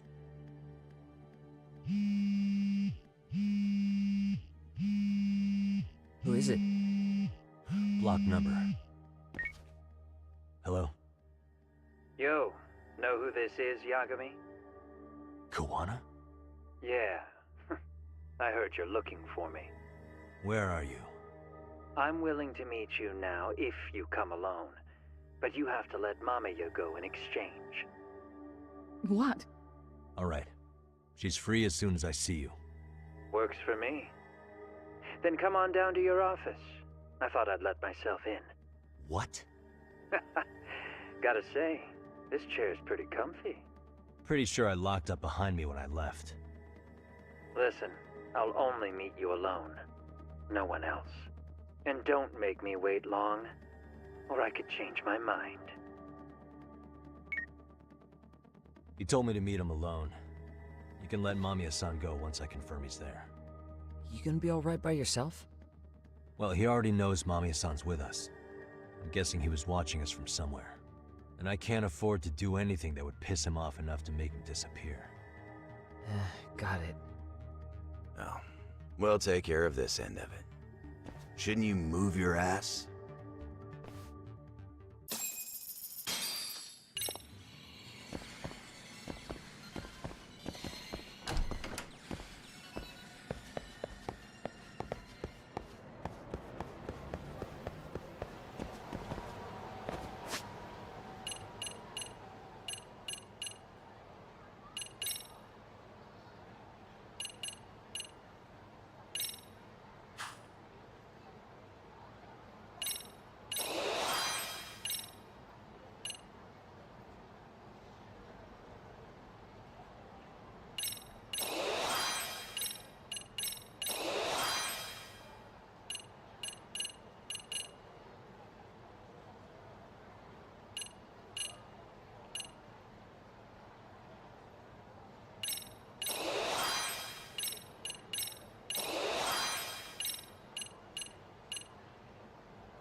Hope you don't mind I let myself in.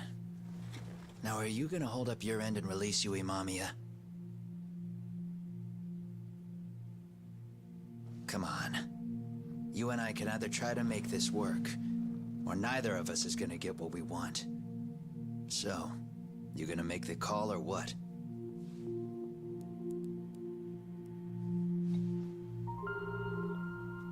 Hello? Yagami-san? I'm with Kawana. You can let Mamiya-san go. Got it. Will do. Sorry about all this, Yagami. Why don't you sit down? Maybe it's time you and I had a heart-to-heart. How's Kaito holding up? Kaito-san's recovering in the hospital. For now. Sawa-sensei is another story, though. I can hardly believe it. She was the last person I wanted to get mixed up in all this shit. If that's the case, why were you already waiting in her apartment? RK's top men were lying in wait over there to get their hands on you. So why was she the one lying on the ground? Answer me, Kawana. Was it because of you? Would you feel better if it was? How dare you? You're thinking that if you hadn't stuck your nose in her affairs, she might be at home grading her papers right now. You tell me. Is that what's eating away at you right now? Because if it is, you're mistaken. That guilt is mine alone to bear. It's my burden to carry. When I saw on the news that she had been murdered in cold blood, it felt like the whole world had stopped spinning to me. I would take it all back right now if I could. But unfortunately, to fix this, I'd need to turn the clock back further than you'd think. You mean back to when you were a school teacher? Yeah, basically. Back to when I still had a little faith in humanity. Seeing someone's life get cut short, you never really bounce back from it, do you? But I don't have to tell you that. I did my homework on you, Yagami. It seems you were a fairly accomplished lawyer. You even scored a murder acquittal. But we both know how that ended. The death of an innocent young woman.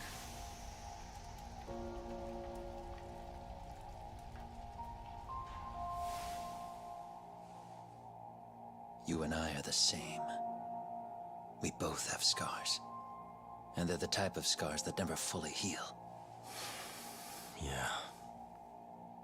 Maybe you're right. But for Sawa-kun, it was 13 years ago. The very day before Mitsuru Kusamoto jumped, she stopped me in the hall so she could tell me about how serious the bullying really was. Up until that day, I just assumed it was boys being boys, teasing. I figured it was harmless, that they'd get bored with it, and then they'd move on. I mean, come on. Kawai had to have been twice the size of Mitsuru. It's not like I'd seen any fighting, so I warned him not to overdo it. And eventually he would take the hint. Well, according to what I was told, you smirked, actually. Yeah, I guess that's what I did. That was too late. Sawa-kun had to point it out. Sensei, how could you be so blind, she asked. Her eyes were this piercing mix of pity and scorn. According to what she told me, nearly half the class was bullying Mitsuru. She said she'd seen him at the station. She made it sound like he had half a mind to jump onto the tracks right then and there. I'm not so presumptuous anymore.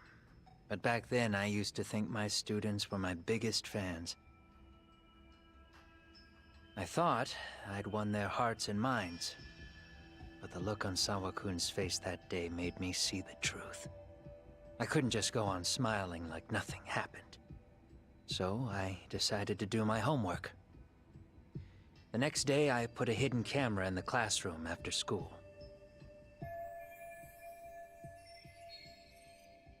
So you admit that you're the one who recorded that video?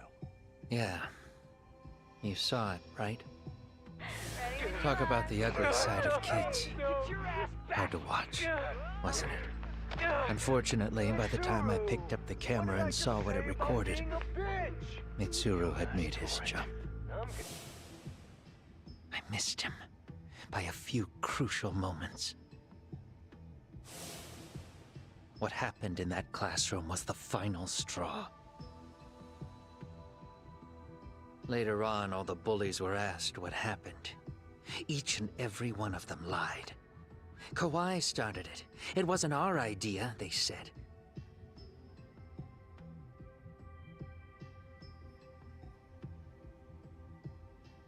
To anyone outside of it, all they'd seen was Kawai forcing Mitsuru to do his bidding.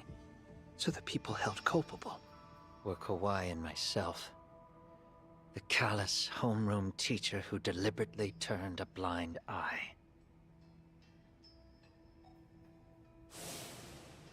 That was the day I began living my life with real purpose.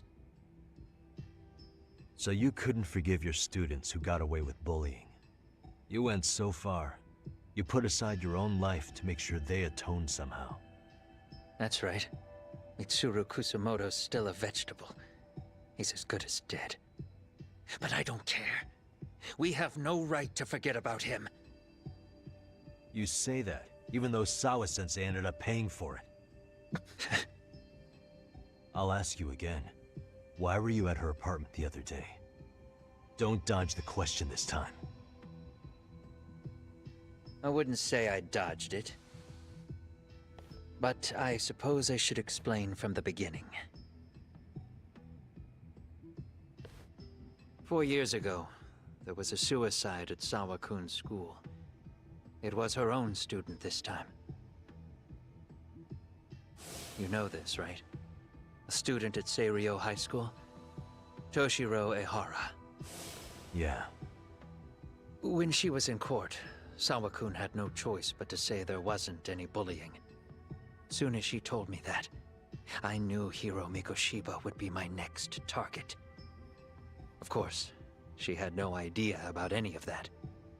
When Sawa-kun learned Mikoshiba had been murdered, though, she reached out to me herself. What did she want? She had a sneaking suspicion that I was involved in his death. She called me a few times, prodding carefully for answers. Quite the perceptive lady, really. And? What kind of answers did you give her? I denied any knowledge of it, but at one point, she mentioned something kind of odd. That there was a detective at the school already investigating the incident. Huh? She meant you, of course. A detective already knee-deep into the case, despite the police barely even knowing about Mikoshiba.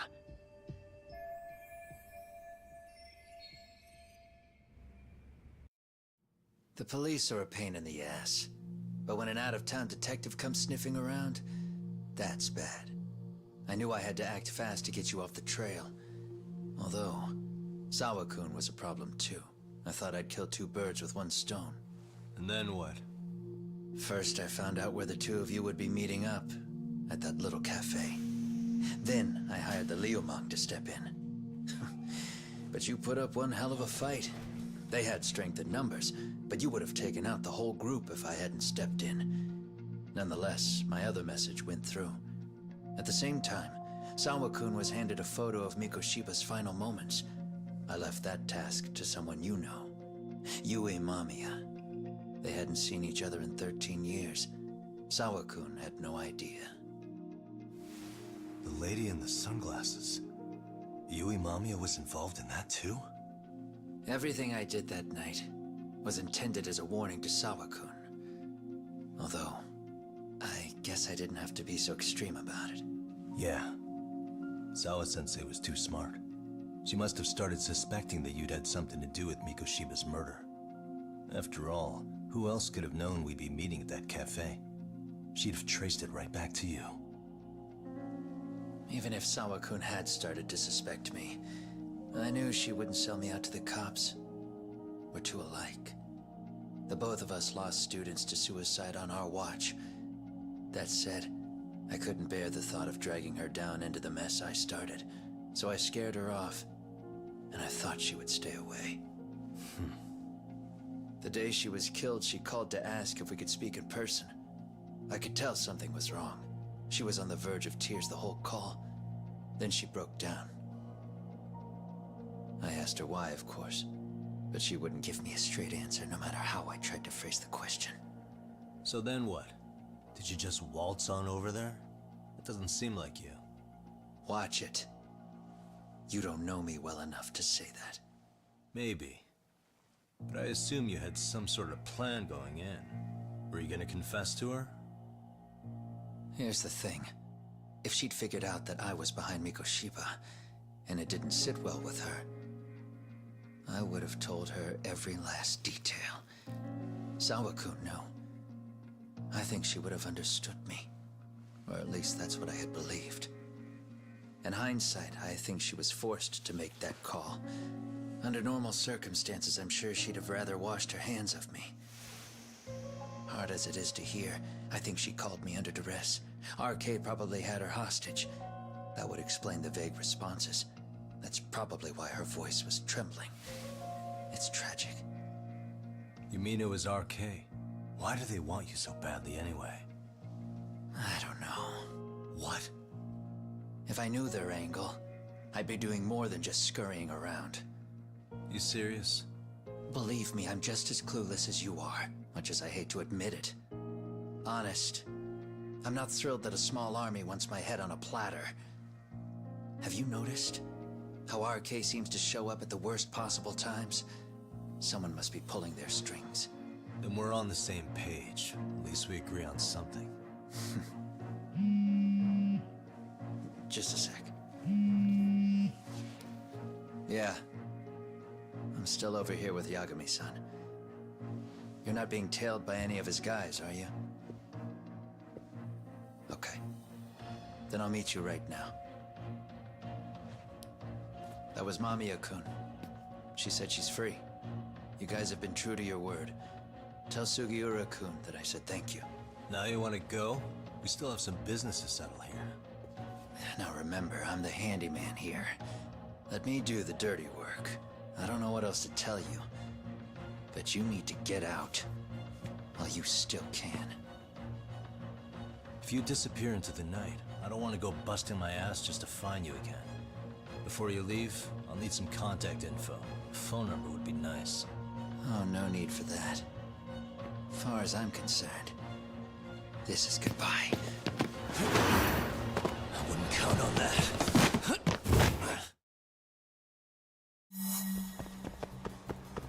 Hold up!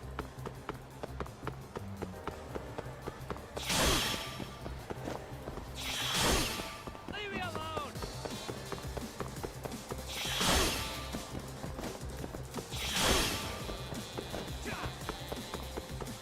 You won't get away!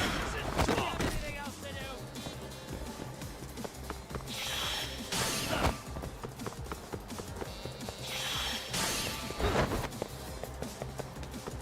Now look at you!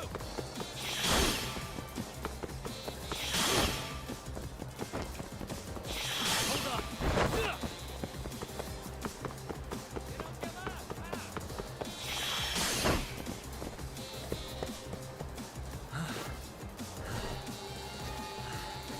That was too slow.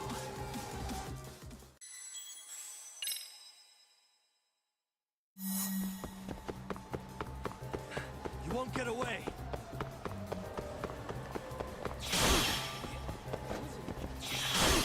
You don't give up!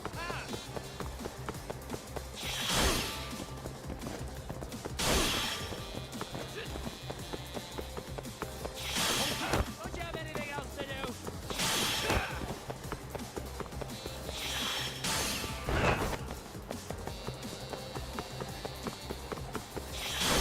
Now look at you!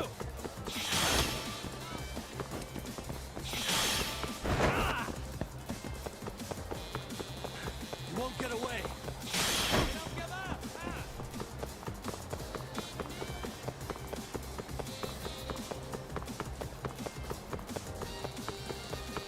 Don't you have anything else to do? Hold up!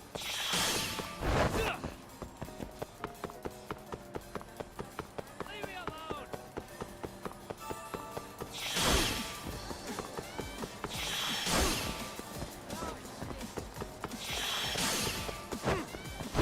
look at you! You won't get away!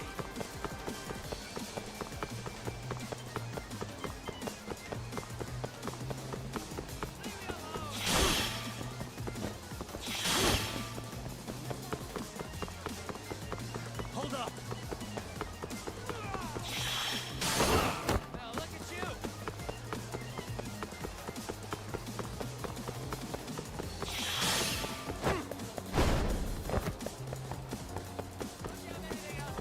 You won't get away!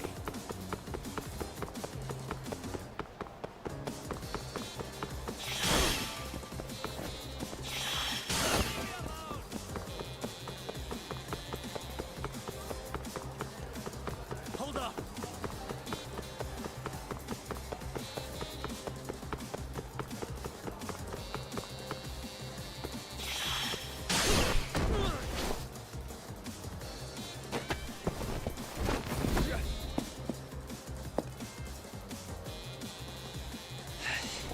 Yeah? Catch you later! Ah, damn it! Get back here!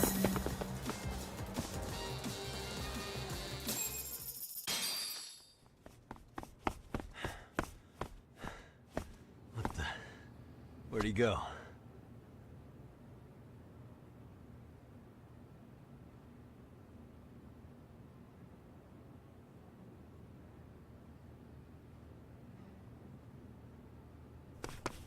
Kawana!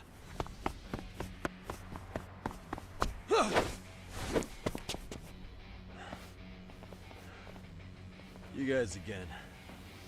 You really need the masks? Come on, Kurakawa kids.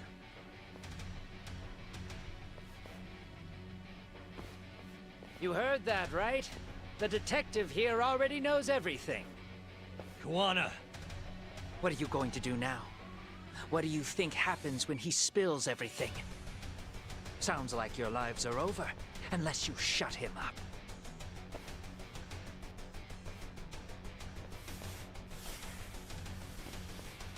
But Sensei, you'll finish the job for us, right? Huh? Is that you, Akaike? Oh, he's even got a name to your voice. Answer me, Sensei! I know. I'll be the one to finish it. You just knock him out. Okay then. Time to learn your lesson! Come on. What kind of lesson is this? Come on.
Kawana?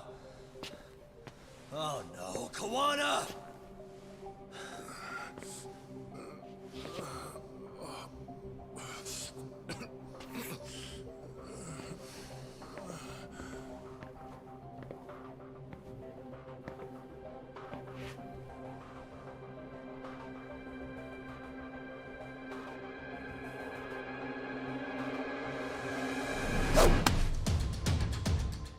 Really?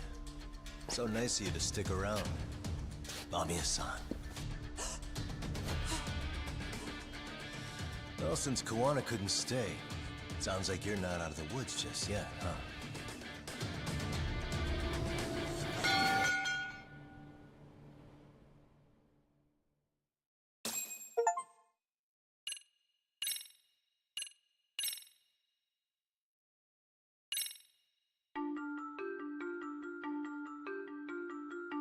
"13 years in the past. Mitsuru Kusumoto plunged himself into a coma, sealing his fate alongside Kawana's. Ridden by guilt, Kawana sets off on a path of vengeance, and the bullies he drags with him are shackled to the shadows. However, Yokosawa's murder serves as a deadly wake-up call to what he's done.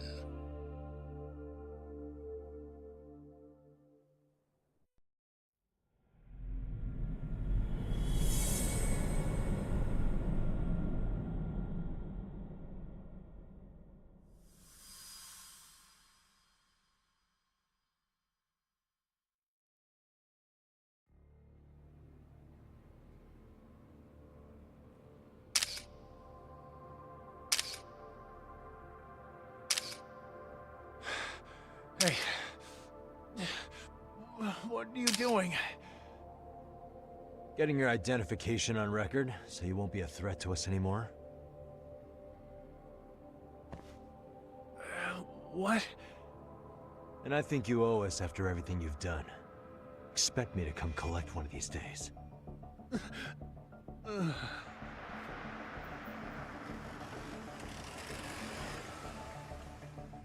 Your carriage awaits, Mamiya-san.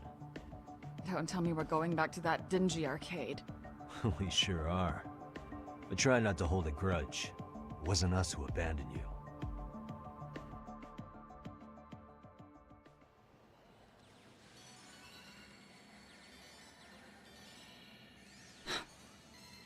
Higashi, you already called Sari-san and the gang, right? Yeah, I let them know what's up. They said they'll head over when they're ready. Did Shirosaki-sensei say anything? Well, she was pretty stunned when I told her who Kuwana really is and what he's up to. Sounding a little smug there, Higashi-san. Taking credit for the detective work you didn't even do? Back me up here, Yagami-san. Whatever, man. Kuwana got away, and that's all that matters. Still, the task in front of us is finishing Sari-san's case. We have to clear up Ahara's crime once and for all.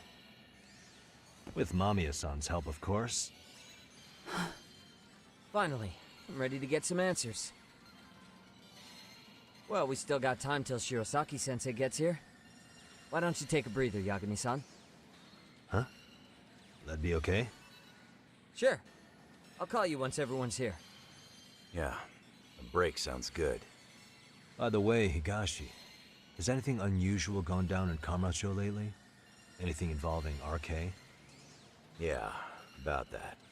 My guys are saying things have been a little too quiet since yesterday. Soma and Akutsu are out in Ijincho too. When they come back, they're in for a rude awakening. And they can pay for what they did to Kaito Aniki. Make them pay? Aren't your Yakuza days behind you now? That's not the Yakuza in me talking. That's just a problem I'm gonna be the solution for. Isn't that exactly what a Yakuza would say? Fine. Think of it as getting revenge for a brother. I'm doing the right thing, damn it! Yeah, maybe it's just how you're putting it. Besides, what's it matter if I was Yakuza? I've got my own code, and I'm gonna do right by me. Whatever you say. Much as things change, they stay the same.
And stay down.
Hey, Yagami-san, it's Sugiura.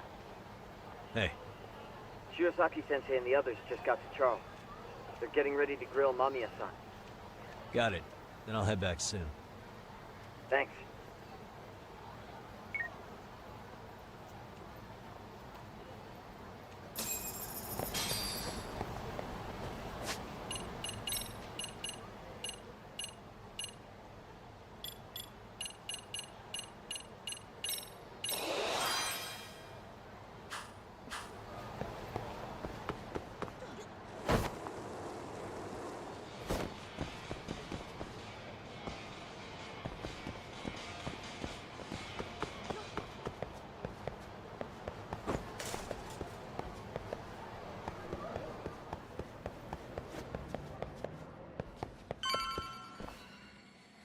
Really?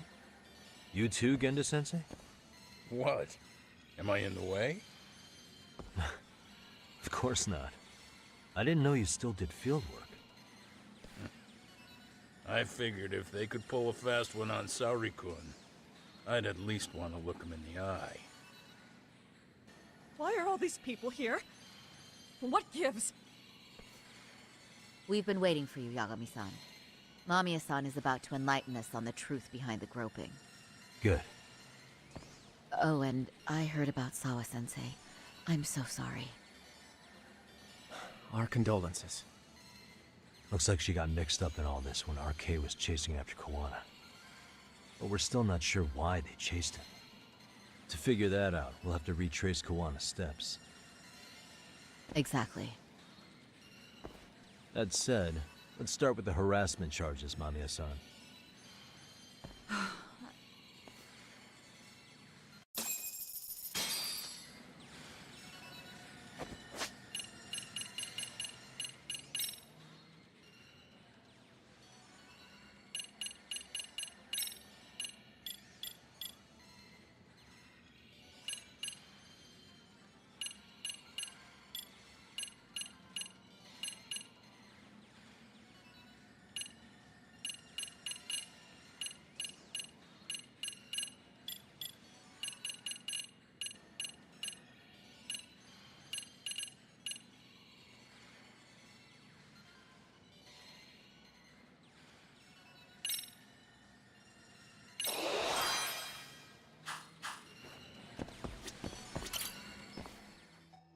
Fine.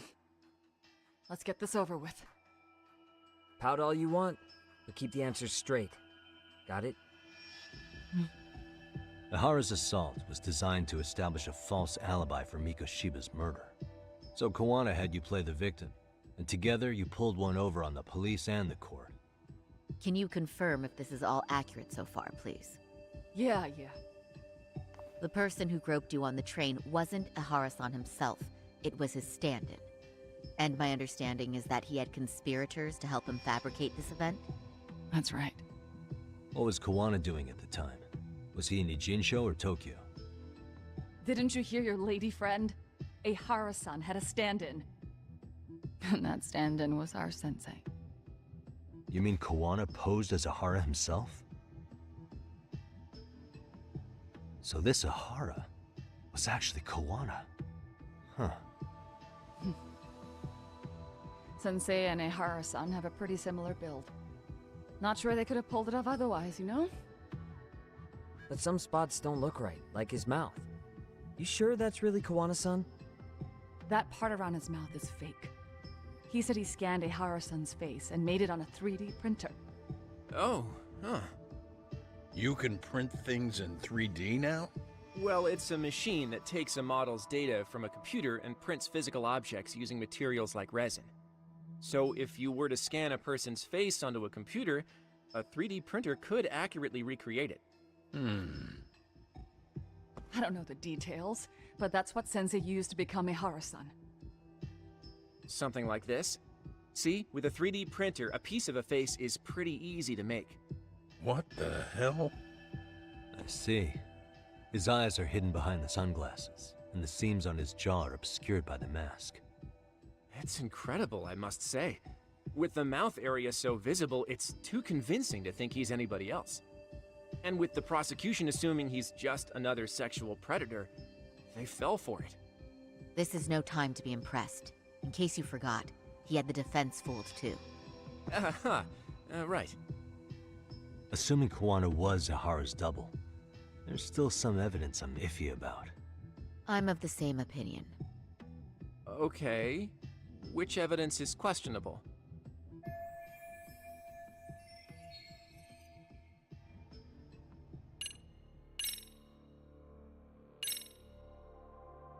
How should we be looking at this? The guy getting taken down in the footage is the real Ihara-san. Sensei had already switched places with them before the scene happened. No one saw through his disguise. Makes sense. There'd be no way to swap places after getting caught like this. His sunglasses were removed too. Also, the person who tripped him was one of ours. So was the one who took the smartphone video.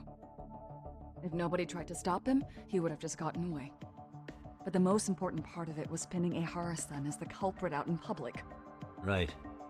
If that didn't happen, the entire alibi goes up in smoke. More or less. So basically, this entire battery case was calculated from the start. Nothing but smoke and mirrors.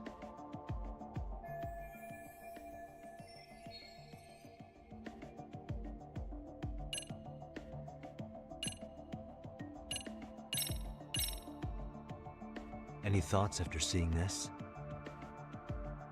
Stop it. You're gonna look away? You aided and abetted by playing the victim, didn't you? I mean, yes. Who put this video up on the internet? Sensei did. He said from the start that once Ihara-san got his guilty verdict, he'd upload it to the internet. So that was all part of the plan. Yeah. Sensei can't forgive the law for how easy it lets off bullies. Ihara-san's the same way. His son's death was brushed aside. The court blamed his suicide on unknown factors. And that's what led them to his whole plan. The real victim is some bully who never got what he deserved, and the killer gets off in court by being convicted of battery. How would the public respond after finding out they'd gamed the law like that? So Kawana and Ahara's real plan was to make a mockery out of the justice system. Seems to be going well for them. The courts are beside themselves for dragging the police into this. I guess Ahara really was desperate. He was never concerned about his own punishment. He tarnished his own name to humiliate the law. Yeah, cop or not, Ahara is a broken man. Nobody took responsibility for his son's death, and the courts all but ignored his case. No wonder he went along with Kawana. I can't even imagine. Yeah. Sensei and Ihara-san are the perfect pair with nothing to lose. The only ones who do are the ones forced to comply. Us. Speaking of which, are we done here yet?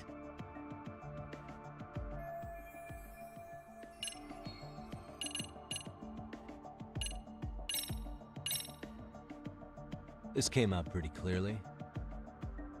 Uh-huh. So the guy in the back is Kawana posing as Ahara, right? Yes. And he actually didn't lay a finger on me. His prints couldn't show up. Sounds like you had a hell of a time getting this set up. I didn't. But Sensei sure did.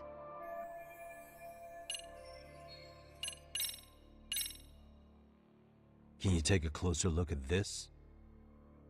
That's the Ikebukuro station platform. What about it? If Kawana was pretending to be Ahara, then Kawana was also the man in the video before he got on the train, correct? Right. Didn't we go over this already? Guess we did, huh?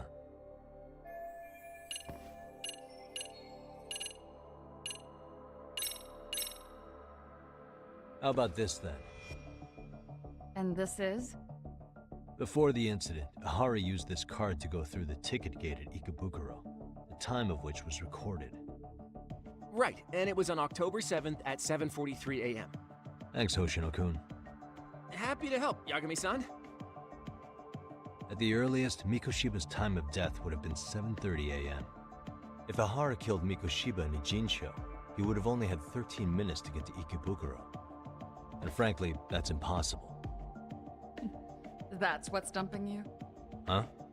Sensei borrowed the card from Ehara-san beforehand and passed her the key.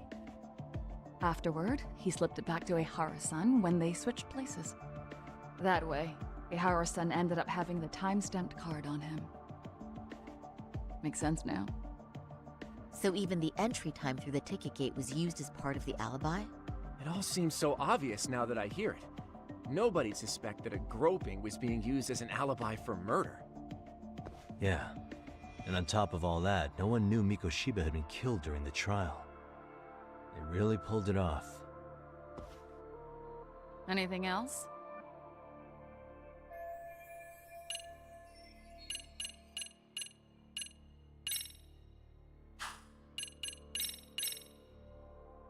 How about this then? What's this? A map of the station? We made a diagram of Shinjuku Station. The platform's packed with cameras, but take a closer look and you'll notice a small blind spot. We've all been looking into it. So, let's say Ehara murdered Mikoshiba and faked his alibi at the station. If that was the case, then after Ehara had his stand-in do the deed, they would have swapped at this blind spot. Yeah. Sound about right? Is I give up what you're looking for? You figured it out. You win. What more do you want?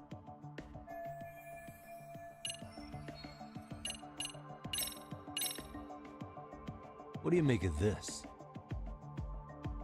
I mean, what's there to doubt? You tell me? The one running on the platform wasn't Ehara-san. It was Sensei pretending to be him, right? Meaning... There is no more meaning. That's all there is to it. Ehara-san used a stand-in to fake his alibi. The stand-in turned out to be none other than Jin Kuwana, which Mamiya-san just finished explaining in detail. Yep. Good to know we have all our ducks in a row.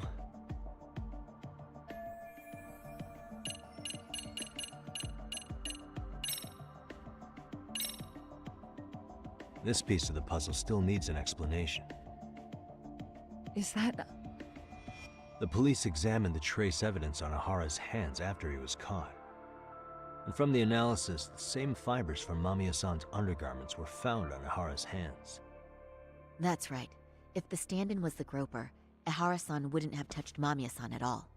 But the evidence on Ehara-san's hands suggests otherwise. Rather strange, isn't it? I take it there was a trick to this, too? That's simple.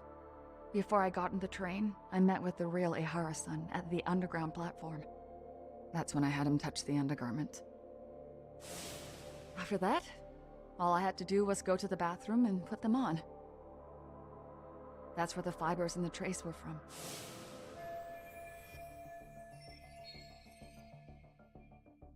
What the police found on Ehara-san's hands was exactly what we wanted them to find.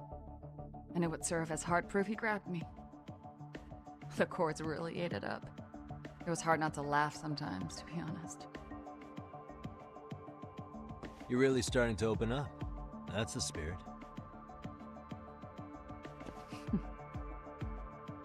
Yagami-san, you sure that's enough? Yeah, I think we've got plenty. Bottom line, groping was a fabrication. At the very least, we know that the prosecution's evidence can all be refuted. The courts were being intentionally misled. I'm considering filing an appeal. Are you saying you want a retrial? I am. We'll reveal Ehara and Kuwana's plot and overturn the verdict they issued. That might be harder than it sounds. Why do you say that, Genda-sensei? Well, the previous trial resulted in Ehara being found guilty, right? As the client, if he doesn't want an appeal, there's no way you're getting one. Doesn't matter what any lawyer tries to do. If Ehara refuses to appeal, then that's that. Then we'll talk to him tomorrow. First, we need to see how he reacts to everything we've got on him. Sounds good. Then let's meet at the detention center tomorrow. Will do. So, we done for the night? Sure are. Great job, everyone. Go get some rest.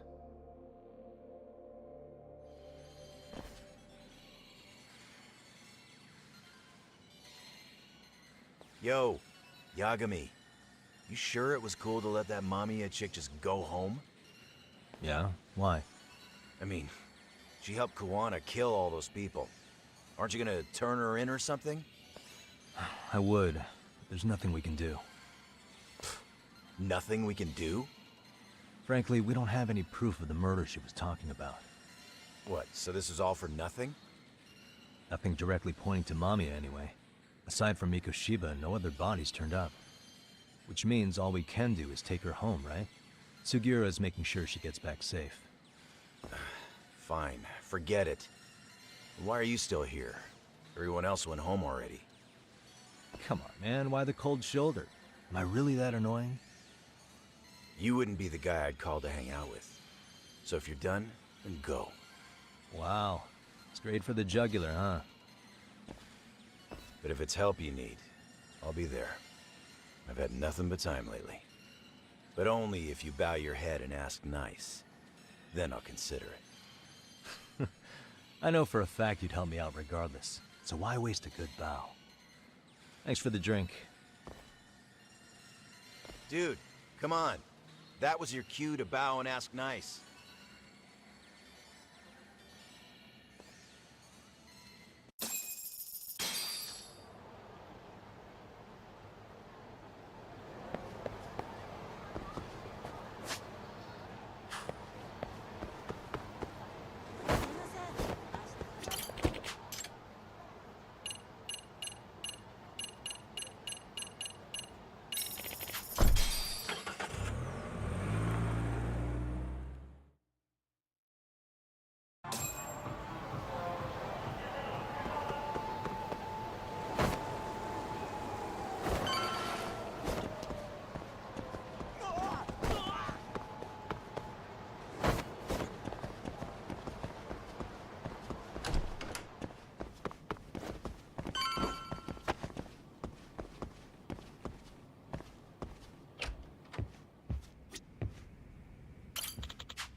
So, you're recommending an appeal? I have that right? Did some new evidence come to light? Yui Mamiya told us some things, like how you faked your alibi for Mikoshiba's murder. You wanted the sexual battery conviction, right? Well... Your goal was to avenge your son and humiliate the law on a grand scale. I have no idea what you're talking about. Ahara-san, we have a much better grasp of the situation than you think. And what exactly have you grasped? Like Yagami-san just said, you're innocent. As far as the harassment goes. As your lawyer, I'll file for an appeal. And we'll make sure the world knows it. Thanks, but no. I'm scum of the earth. A pervert. The prosecution and the judge made that very clear in the verdict. On the day of the crime, October 7th, at around 6:30 a.m., you were in Ijincho, not Tokyo. Baloney. I was relaxing at home. Except that you weren't. Oh? You wanted to give the man who pushed your son to suicide the beating of a lifetime. And you'd miss out on that opportunity if you were at home, which is why you were in Ijincho instead. Isn't that right? You and Kawana's former student staked out Mikoshiba's house until he left. Then you dragged your prey into a car and brought him to an abandoned building in Ijincho, which would later become a murder scene. Every bone on Mikoshiba's fingers was broken. Remembering how he pushed Toshiro-kun to his death, it's no wonder you'd go that far.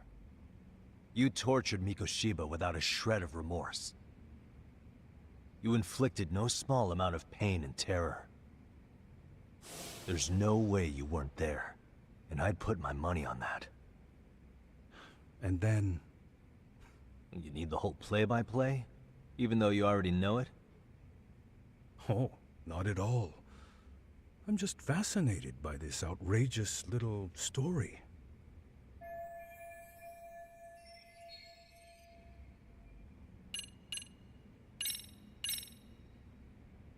As for what you did next after beating Mikoshiba... Okay, and what exactly is the point of showing this to me? Hang on. That wasn't what I meant to pull out. Was it, though? Pull yourself together and press on.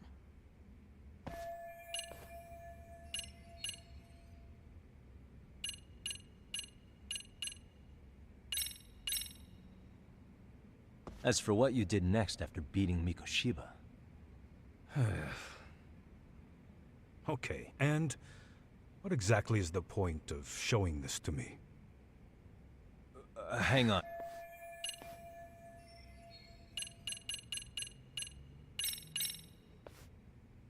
As for what you did next after beating Mikoshiba... It's quite a home video. Without leaving anything on Mikoshiba's body that could be traced back to you, you slit his throat. Estimated time of death was around 7:30 a.m. on October 7th. You tossed the bloody coat and made your way to Ikebukuro Station, where Yui Mamiya was waiting. Are you sure? I was at Ikebukuro by 7:30 a.m. Would have been impossible for me to kill Mikoshiba and Ijincho. The person in the security camera footage in Ikebukuro was a double who imitated your likeness. The identity of whom belonged to Jin Kawana, the handyman in Ijincho. Or maybe you know him by a different name. Former high school teacher Yu Kitakata. So which name did he give you? I don't know who you're talking about. With Kawana in view of the security camera, you met up with Yui Mamiya at Ikebukuro first. That's where you touched the undergarments she had repaired. The police would later discover the trace evidence on your hands and pin the groping on you. Then you made your way to Shinjuku Station. After that, Mamiya and Kawana acted out the groping as they arrived at Shinjuku Station. Kawana jumped out of the train and Mamiya chased after him. And then, in the smallest of blind spots in a station absolutely packed with cameras, you were waiting for Kawana, who looked just like you. With the two of you matching, you were able to swap places in that huge crowd without anyone noticing. Kawana handed you the transit card used to pass the ticket gate. Just one piece of hard evidence that places you in Ikebukuro at 7:43 a.m. And right after the swap, Mamiya started calling for help. After that, well, we've all seen how the news reported it. You were caught in a public place with plenty of witnesses. An active duty police officer arrested for sexual battery. The public outcry was very clear. As a result, despite it being your first offense, you were actually tried and convicted. The consensus is that it was a fitting punishment for someone so heinous. Even as your lawyer, I felt the same. Have some confidence in yourself, Shirosaki-sensei. The prosecution, the judge, and a lawyer like you all laid out the evidence in court and found me guilty. I'm in no position to doubt you. And I've long accepted the ruling that Toshiro was never bullied. There's nothing I can do but abide by the rule of law. Right? That's all I can do, right? I know what you're trying to say. You carried out the justice that the courts wouldn't, right? Everything my son went through was passed off like it never even happened. School, the teachers, and yes, the court. They all dismissed the reason he died. That's when Kawana came in the picture, telling you Toshiro-kun had been bullied. But was it Kawana's words that suddenly made you want to kill Mikoshiba? Because all of his fingers were broken while he was still alive. Was that really all just your pent-up rage? What do you have to say, Ihara-san?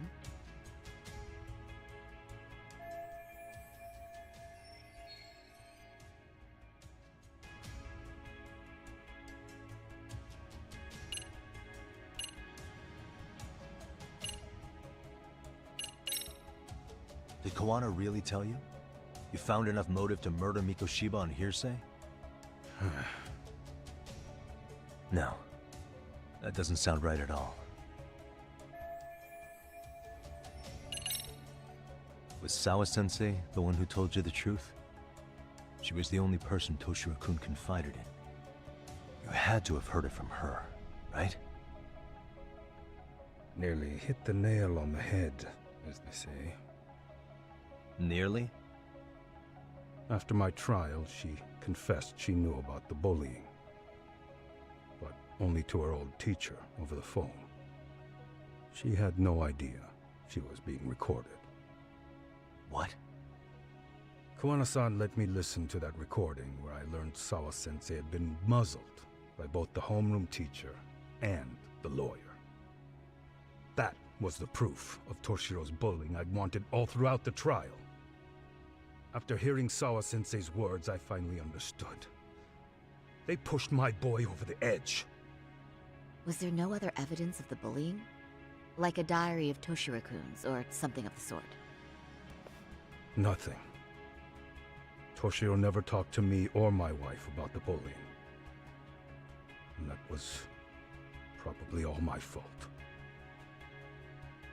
He was bullied in middle school, too.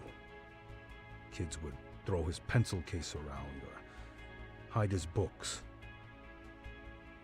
When I heard about it, I chewed him out.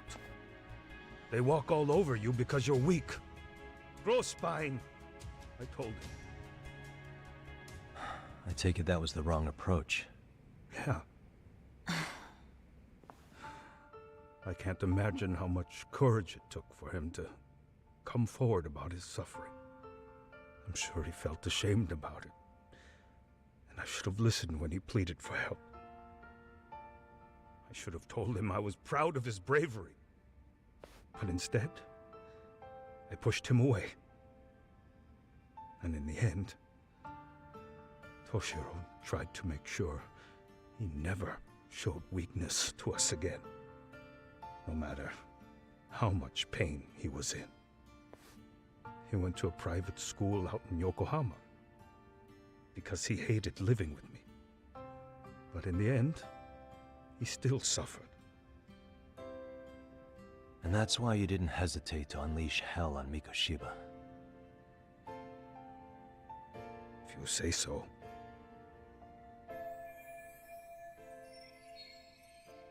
So the first time Kawana showed up was when he let you listen to the phone call with Sawa-sensei, right? Yes. He approached me and asked me if I still wanted justice for my son. I was in uniform when he came to me too. Very bold. But it paid off.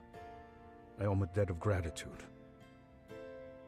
He reassured me he had already taken care of multiple individuals like Mikoshiba, and that he'd urged other families to avenge the children they lost to bullying. He'd tell them that simply being branded a bully wasn't enough. He promised to deliver real justice. If justice can be served at one's own discretion, laws would cease to serve their function.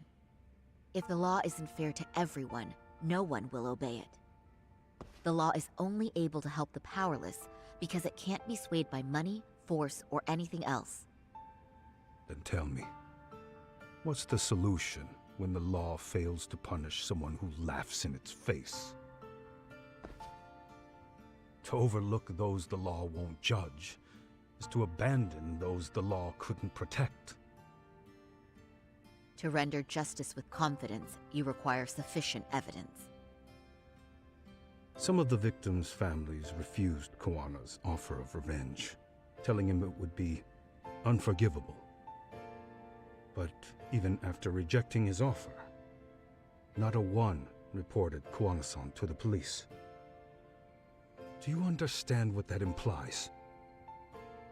Whether you follow through with revenge or not, Kuwana-san presents a solution that resonates with people. Being that the law is unfair and imperfect. Am I wrong about that? No, you're not. But we're fighting to make it as fair as we can. Laws have to change until they are perfect. They don't change fast enough. Toshiro's death was murder by another name. Yet Hiromi Kushiba walked free. He even got to enroll in a teaching program as a student teacher. Someone like him? It's insane! I'd die of old age before the law was ever written to be fair enough. For Toshiro's sake, I can't turn a blind eye to a world where the Mikoshibas can live without consequence. Tell me, what alternative was there to getting blood on my hands? I didn't have any other choice. Yagami-san, did he just... This is the first time you've admitted to killing Mikoshiba.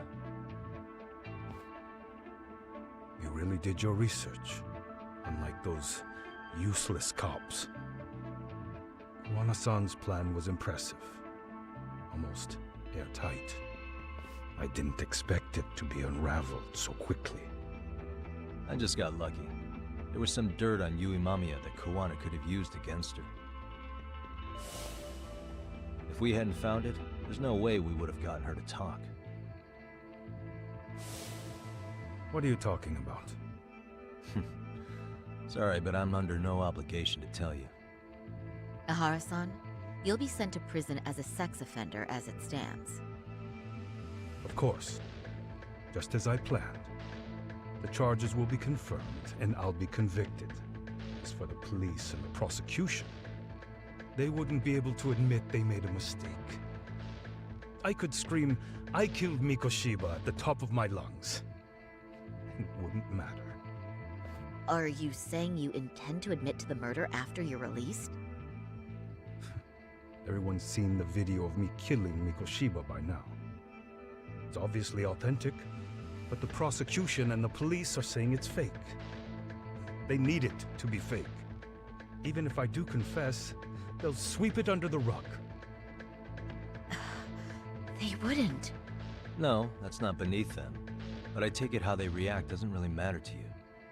All you want is to humiliate the law, don't you? The same system that determined Toshiro-kun's incident didn't happen. It seems you're starting to understand, Yagami-san. If the prosecution wanted to charge me for Mikoshiba's murder, then they'd have to retract the battery verdict. And that would mean admitting to a massive blunder by the court at the hands of a criminal. It would be chaos. Despite knowing who murdered Mikoshiba, no one would know what to make of the case. Wouldn't that just be wonderful? I hear you. And I even get why you'd feel pretty proud of accomplishing that. Do you? But in this case, the guy's pretty much grabbed the tiger by the tail. What tiger's tail? Someone's issuing orders to the thugs in Kamurocho from behind the scenes. He's the tiger in this case. And they've been closing in on your partner, Kuwana. And Sawa-sensei got in their path. I'm sure you get the newspaper in here, right? You know, don't you? Sawa-sensei was killed after the thugs broke into her home. All because she got involved with Kuwana. I'm aware she was killed. But this is the first I'm hearing of the reason why. And by thugs, you mean RK? Yeah, but we don't know why they're going after Kuwana. Any ideas? No way I'd know. You think it could be because she got mixed up in your deadly little game? Excuse me? That's what getting away with murder really looks like. The more you perpetuate the lie, the greater the rift you create. And then, the unthinkable happens. Kuwana killed others besides Mikoshiba. You said so yourself. That's what brought the angry tiger into play. And if Sawa-sensei ended up paying for that instead, Then how can you begin to believe your vengeance is fair? Because she gave false testimony. She lied in court to say Toshiro was never bullied. She couldn't name Mikoshiba, who was a minor at the time, without evidence. What's more, she was haunted by her testimony, always second-guessing if she did the right thing. But now she's been killed. Somehow that's acceptable to you? I'm gonna clear up what happened to Sawa-sensei, just like you did for Toshiro-kun. How? By going public with everything you and Kawana did. The first step is to appeal the sexual battery and undo this whole lie. You never groped Yui Mamiya. That's one crime you're innocent of, Ehara-san. The court's verdict was incorrect. So please give us the chance to appeal. We can prove your innocence. What on earth would I get out of that? You get to humiliate the court again. Besides, what are you gonna do for the next half a year in a cell? Fine. Do what you want. But just know this. Yes? I have no intention of admitting to killing Mikoshiba in court. Is your appeal still worth a damn? We won't know till we try. Let's go, Sari-san. We have client approval to proceed with the appeal. And we better act fast. Yes, agreed. Yagami-san. Sawa-sensei's death isn't on me. Even if I have grabbed the tiger by the tail. That doesn't mean I killed her. By that logic, you may as well admit that Mikoshiba didn't kill Toshiro-kun. You can't have it both ways. Listen to me. Everything about you, about Kawana, about why Sawa-sensei had to die, we're gonna expose all of it.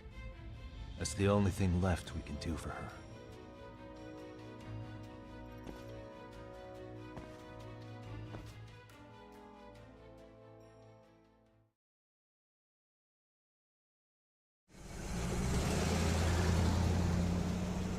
I'm going to fill Genda-sensei in on what happened. Why don't you head over to the office? Sure thing.